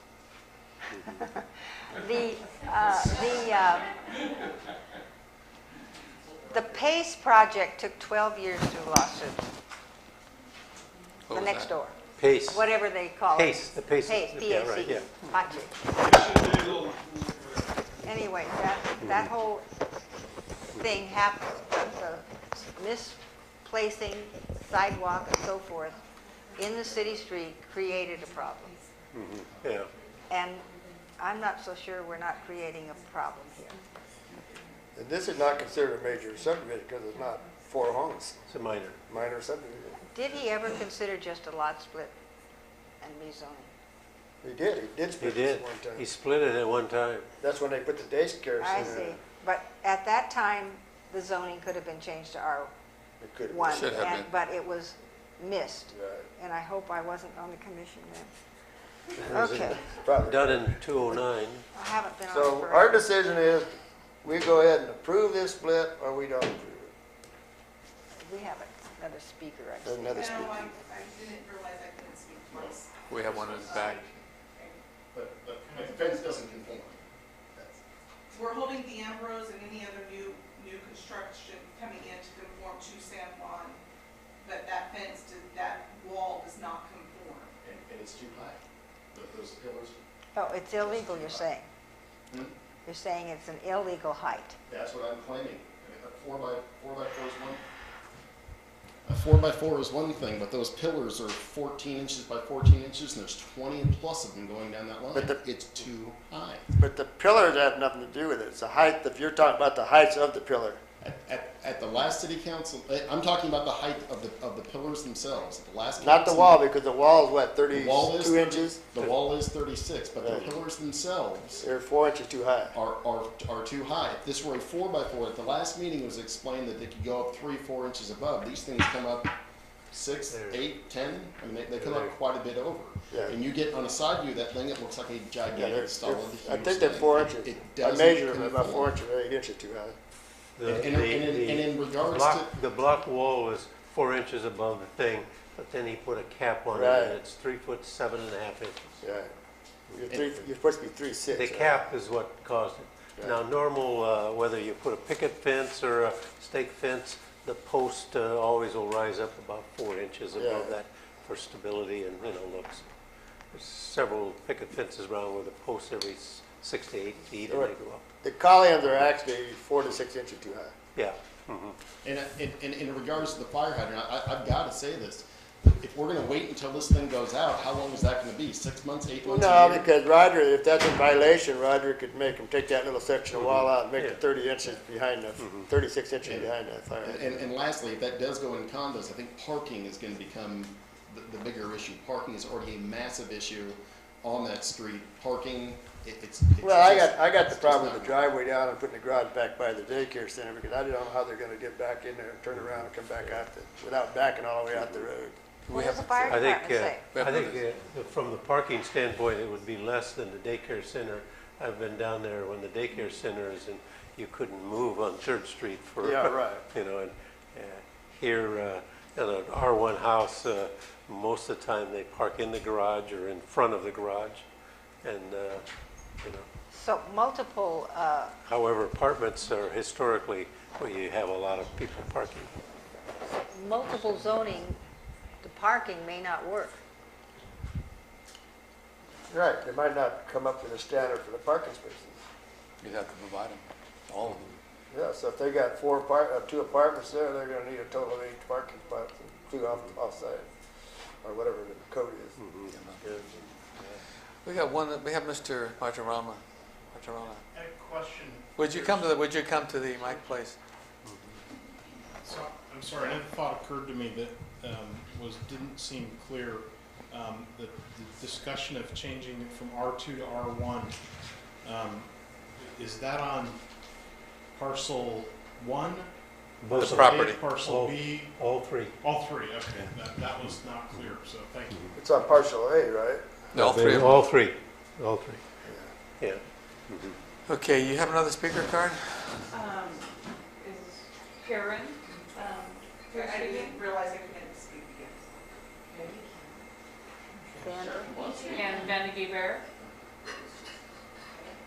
I'm not going to take a lot of time, so I'll give my time to Karen if you're happy to do that. Van Vicky Bear, 5 Donner Street.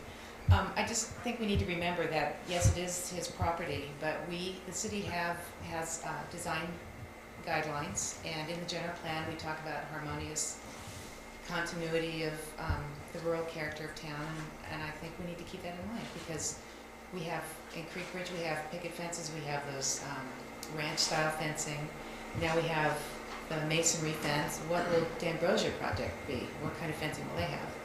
So we need continuity, harmony, and to keep that rural character of town.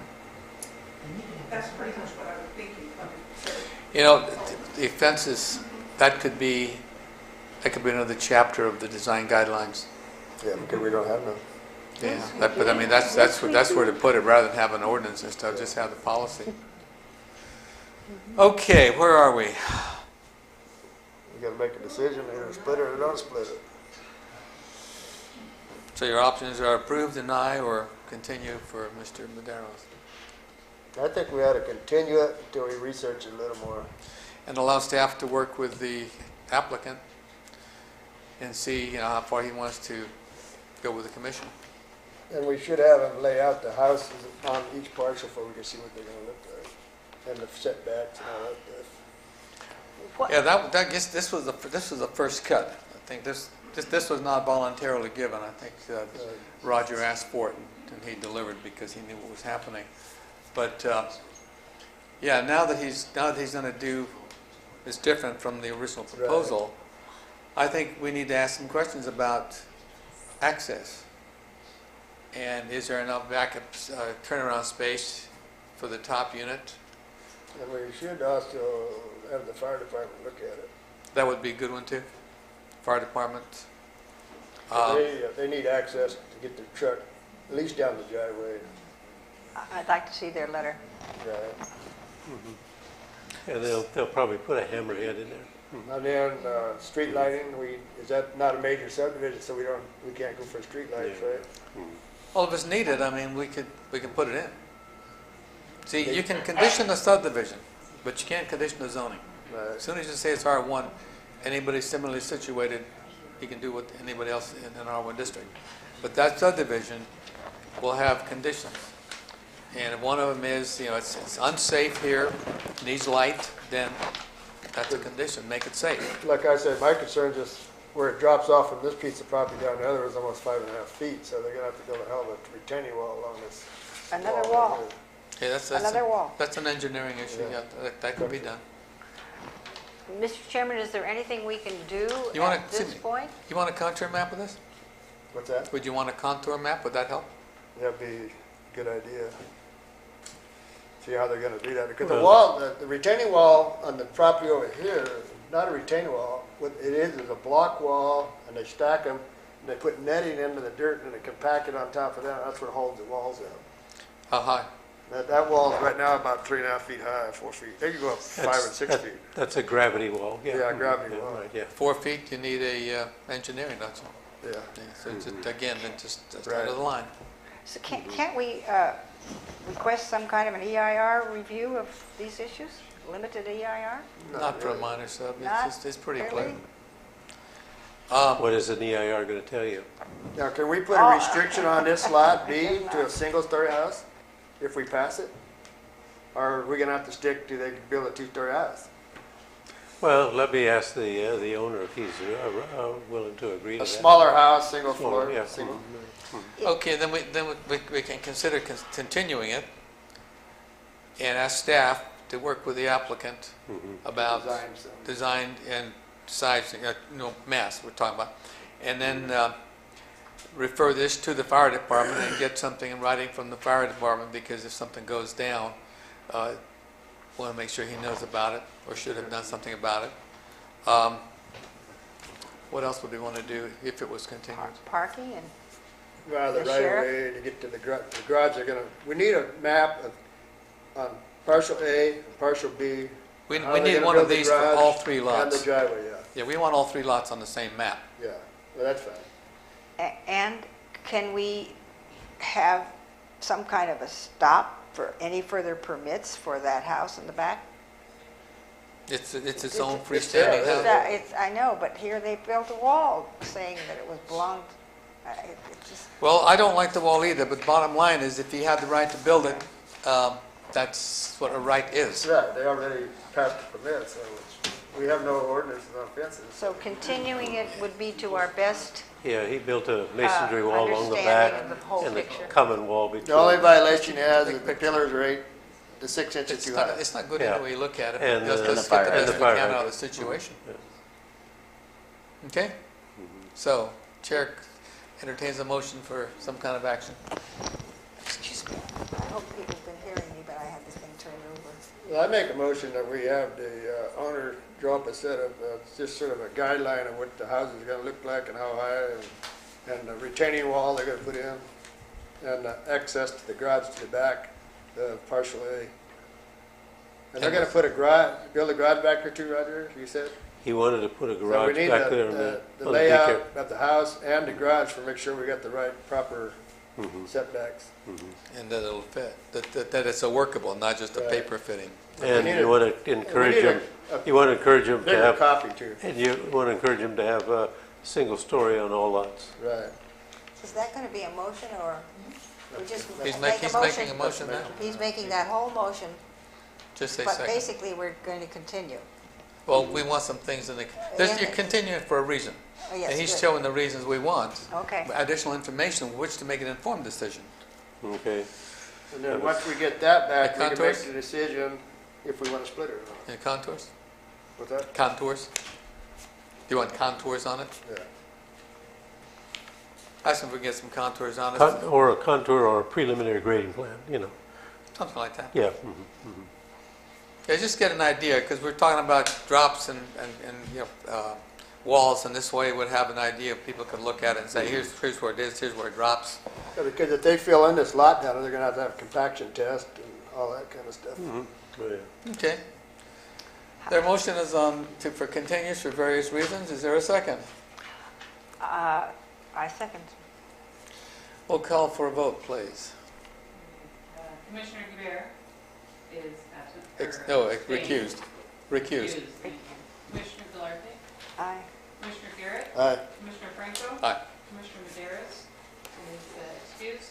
All members of the commission being present, the motion as stated by the maker passes 3-1-1. 311. Yes. Commissioner Medeiros absent and 2 absent. Okay, the commission doesn't like taking a lot of time on overtime, but some things just do take time. And if we don't get all the details out, we're not serving the public. In the meantime, are we supposed to be doing anything about the fire hydrant? Because that's an existing violation. Oh, we could wait until we get the plan back Well, on that. start We looking want to into hear it. from the fire department. Right, we want a letter, oops, sorry. Yeah, run that to the fire department as well. Okay. Say, hey, if he says now, that's it. Okay. Just real quick, I actually heard back from Chief Fox.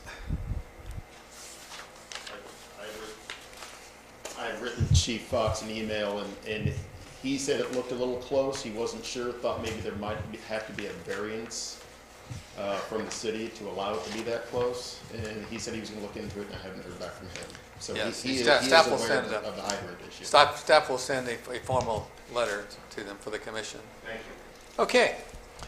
Okay, now we go to 5C. A general plan amendment of the 1998 general plan to change the urban growth boundary and the land use designation for 11.7 acres on the east side, east of First Street and San Juan Highway. Applicant, City of San Juan Bautista, APN 002-240, 012, 013, 014.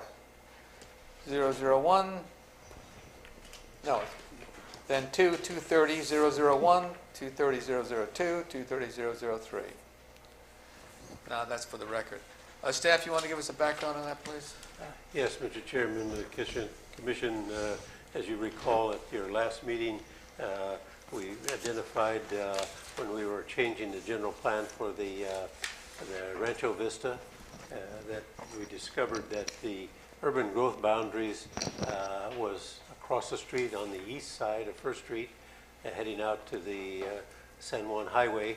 The 6 homes that reside or have been built on the east side are being currently served with utilities and urban services. They are designated in the general plan as agriculture. Minimum zoning of an agriculture is 5 acres, yet the parcels are substantially less than the 5 acres, so they're really non-conforming use to the zoning. We felt that when the urban growth boundaries was established, it was really overlooking the fact that these 5 homes, and now there's 6 homes, was overlooked. The fact that they are currently served, and it was basically an erroneous interpretation of where that urban growth boundary is going to be, and it should have included these 5 parcels. So what we did was we identified the 5 parcels and extended this line in a northerly direction to encompass about 11.7 acres. And that is the El Ribero, Dave Medeiros, Kamamoto, the Zuniga, and the Loaiza lots.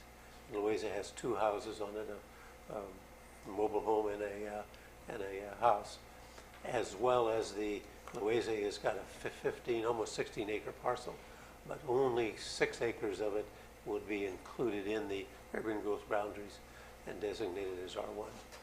So we're asking the Planning Commission to take a look at it in terms of the policies, and the general plan is to correct this.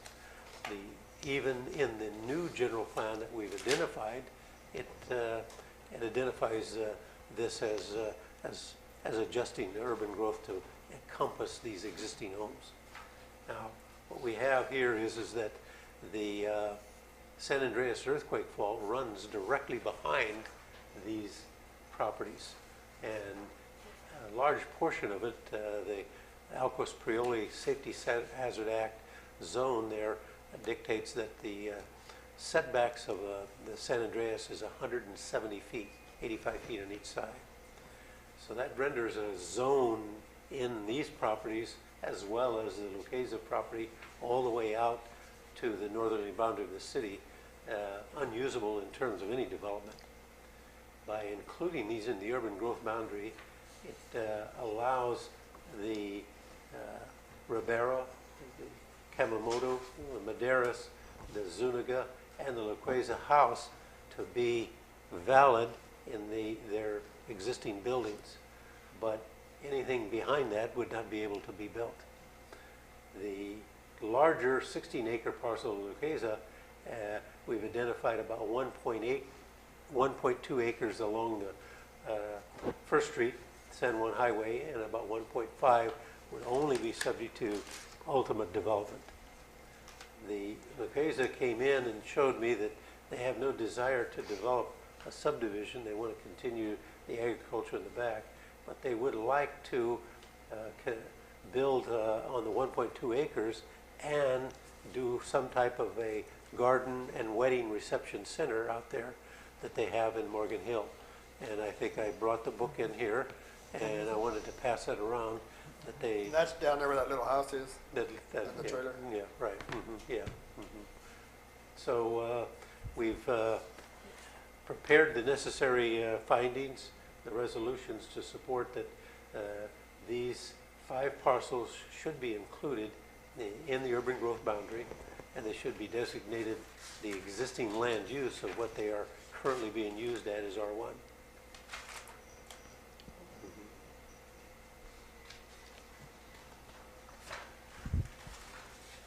Okay. Why are we saying 5 properties instead of 6? There's 6 homes, 5 properties. I should clarify that.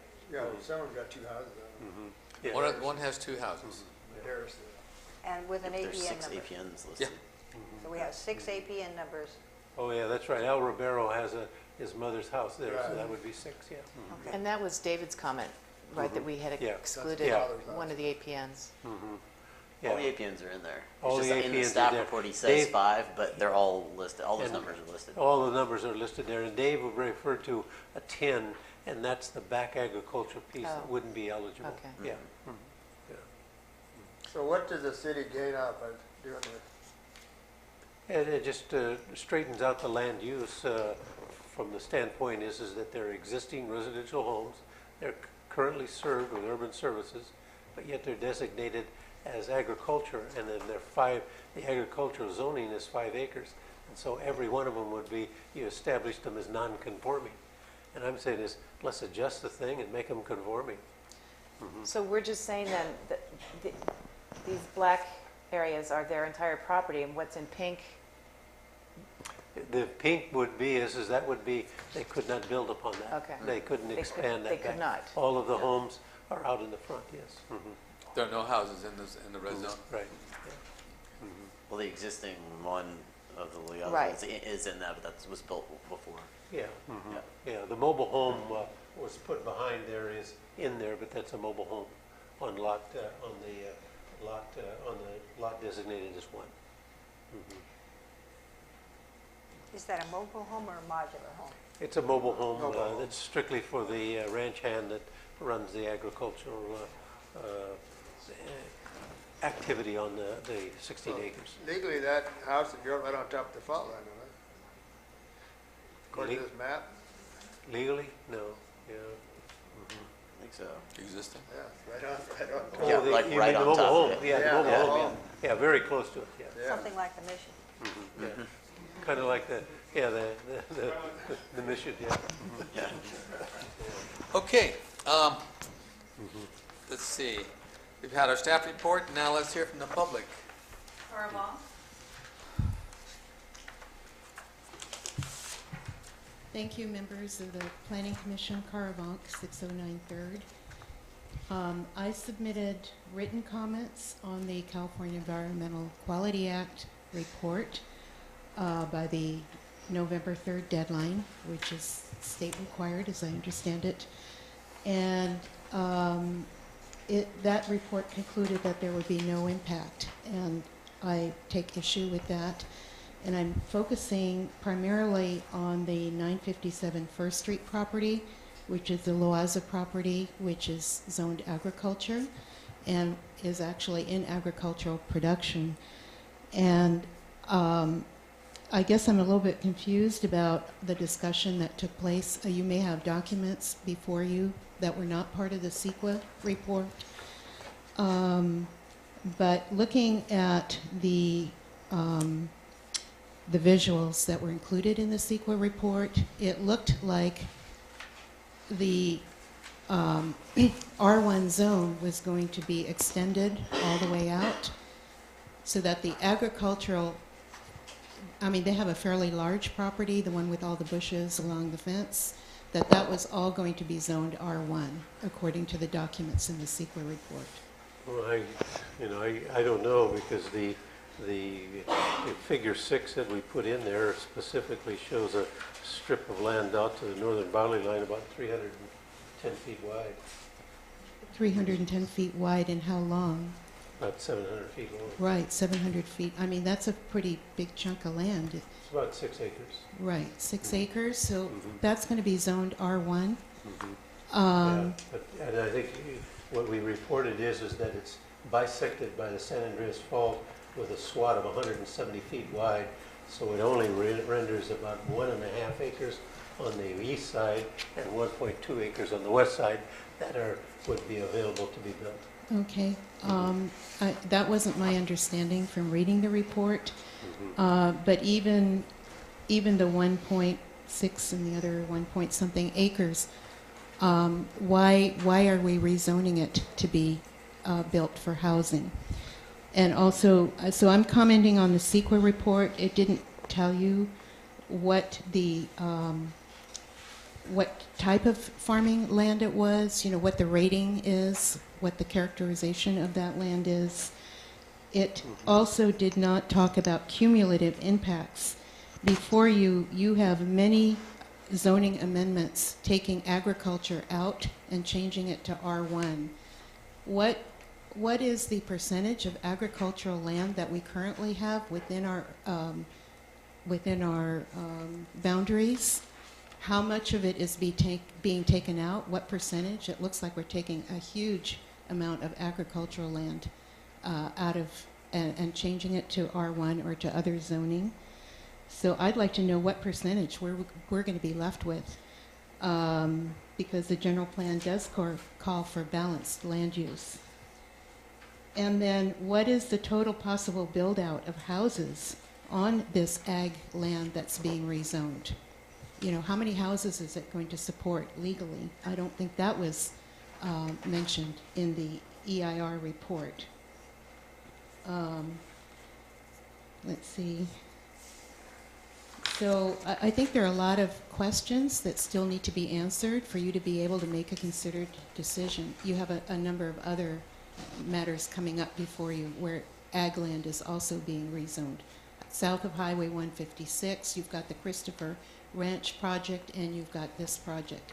All of that takes ag land out of production and makes it R1 for housing, which is telling the world, hey, this is zoned for housing. Give us a proposal.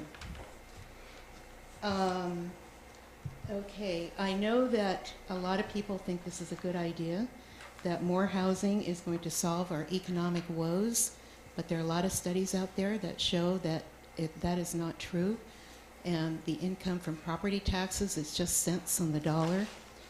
What we really should focus on is the McCullamy Street corridor. How come we're not talking about that? How come we're not developing that? Why aren't we bringing in the developers to develop that corridor? That is within our urban boundary. It's zoned, you know, it's ready to go.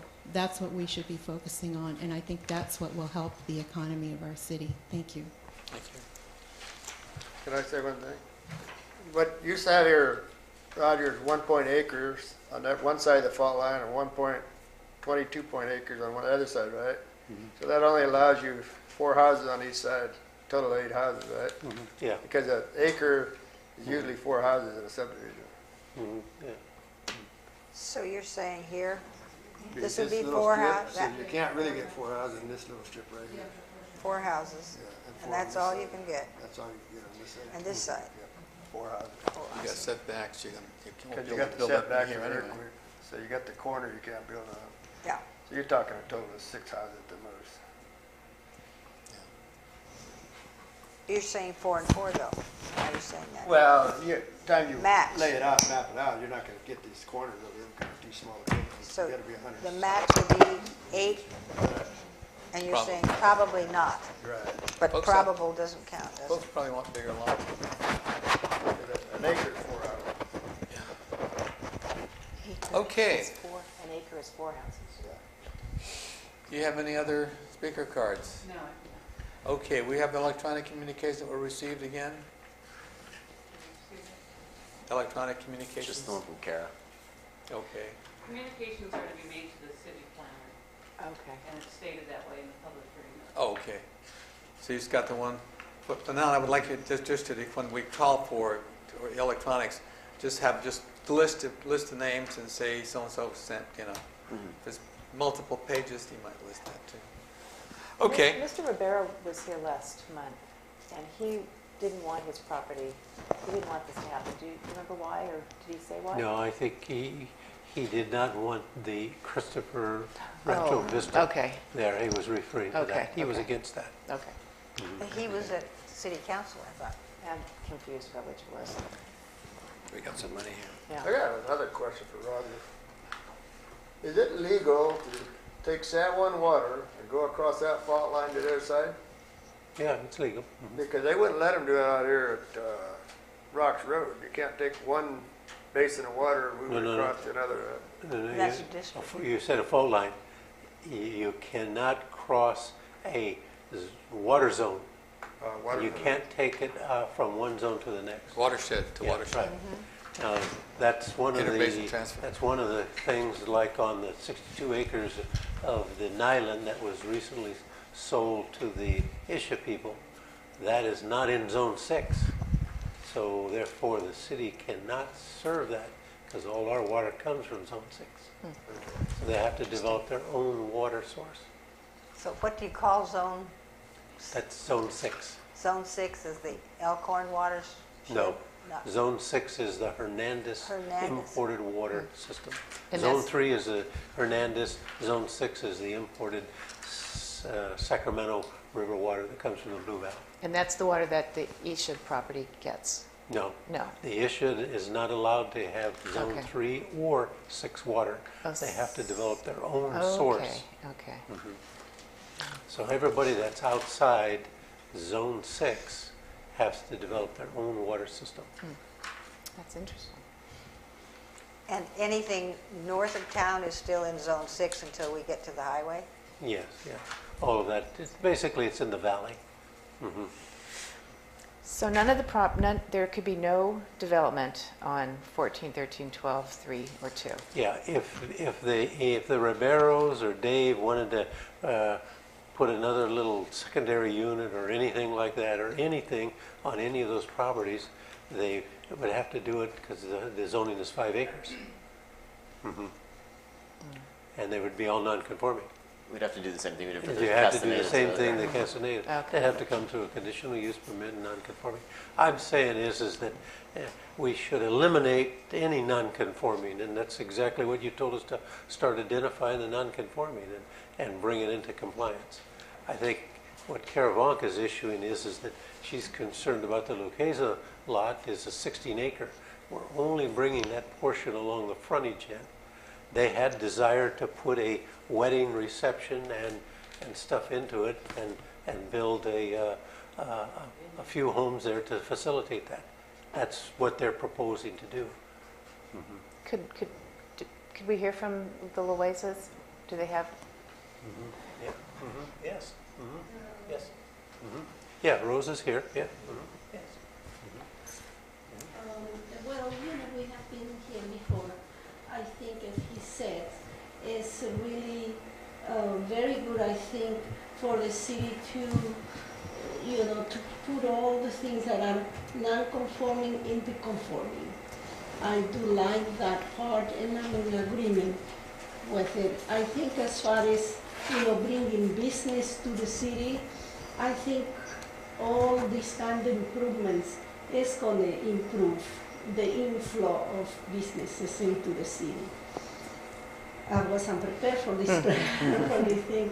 And as far as, we're retiring and, we want to do good things for, this is the time and the stage of our lives that we want to do some good things for the place that we live in. I think, looking at a lot of stuff up here, a venue for events in an area, like we are, or, here in San Juan Bautista, I think it will bring a tremendous amount of business, tremendous amount of people, and we do have the parking, we do have the site, we do have the parking. We can use the place for farming. The farming that we do, there is partial farming. This year was very difficult with the water issues. And so I think this will be very good. We can employ several people, when there is events. And like I said, we do have the parking, and we do have the ability to be able to bring that kind of business, that kind of influx into the city of San Juan Bautista. And then my husband is a landscaping contractor. He just loves to do, landscaping and make everything looks beautiful. And I think the property will look very, very beautiful and extremely appealing to the city of San Juan Bautista. We have built another place in Morgan Hill, and there is a book there that you guys can look at. In 2000, this was before I was on board, but you had proposed, I guess, this La Via Serena? Yes, that was a proposal then, but as time goes on, things took so long. The staff just, maybe we were not all in tune with, with the appearance of what the city wants, what they didn't want. So we proposed. I think it was a very nice posada venue, which would have been also very good for the city of San Juan Bautista. But it just took too long, and you can only have funds for things to go too long. So sometimes when projects, when the cities take too long, you just can't afford to fund them for so long and still have the funds available. So you move to something else. So we moved to Morgan Hill. They were more available. Georgina, you referenced earlier the proposal in 2007 for a 10-foot high wall. The fence, yeah, and that was related to, Well, we is don't, it separate from? there was no proposal beyond that fence. There was no proposal. Yeah. It was, the only thing that we proposed, and we went through length, we did all the reports, we did everything that we were asked to. It was the posada with the wedding venue, but that didn't really go anywhere. We, at that time, thought, well, how do you, because it is a highway, and how do you fence yourself from the driveway? So we brought to the committee different thoughts that they could be accomplished. But at that time, it was just, this is very good, this is very refreshing, we're able to talk, we're able to bring our ideas, everybody is able to say what they feel that they wanted to say, and this is, I think it's very refreshing. I also very encouraged to see the city that a lot of things are getting fixed. I mean, I do look at San Juan Bautista with a great heart. My sister, we live here for many years. My sister is buried at the cemetery here, and there were so many things we want to see together. We didn't get to see it because it just took so long, and she's no longer with me.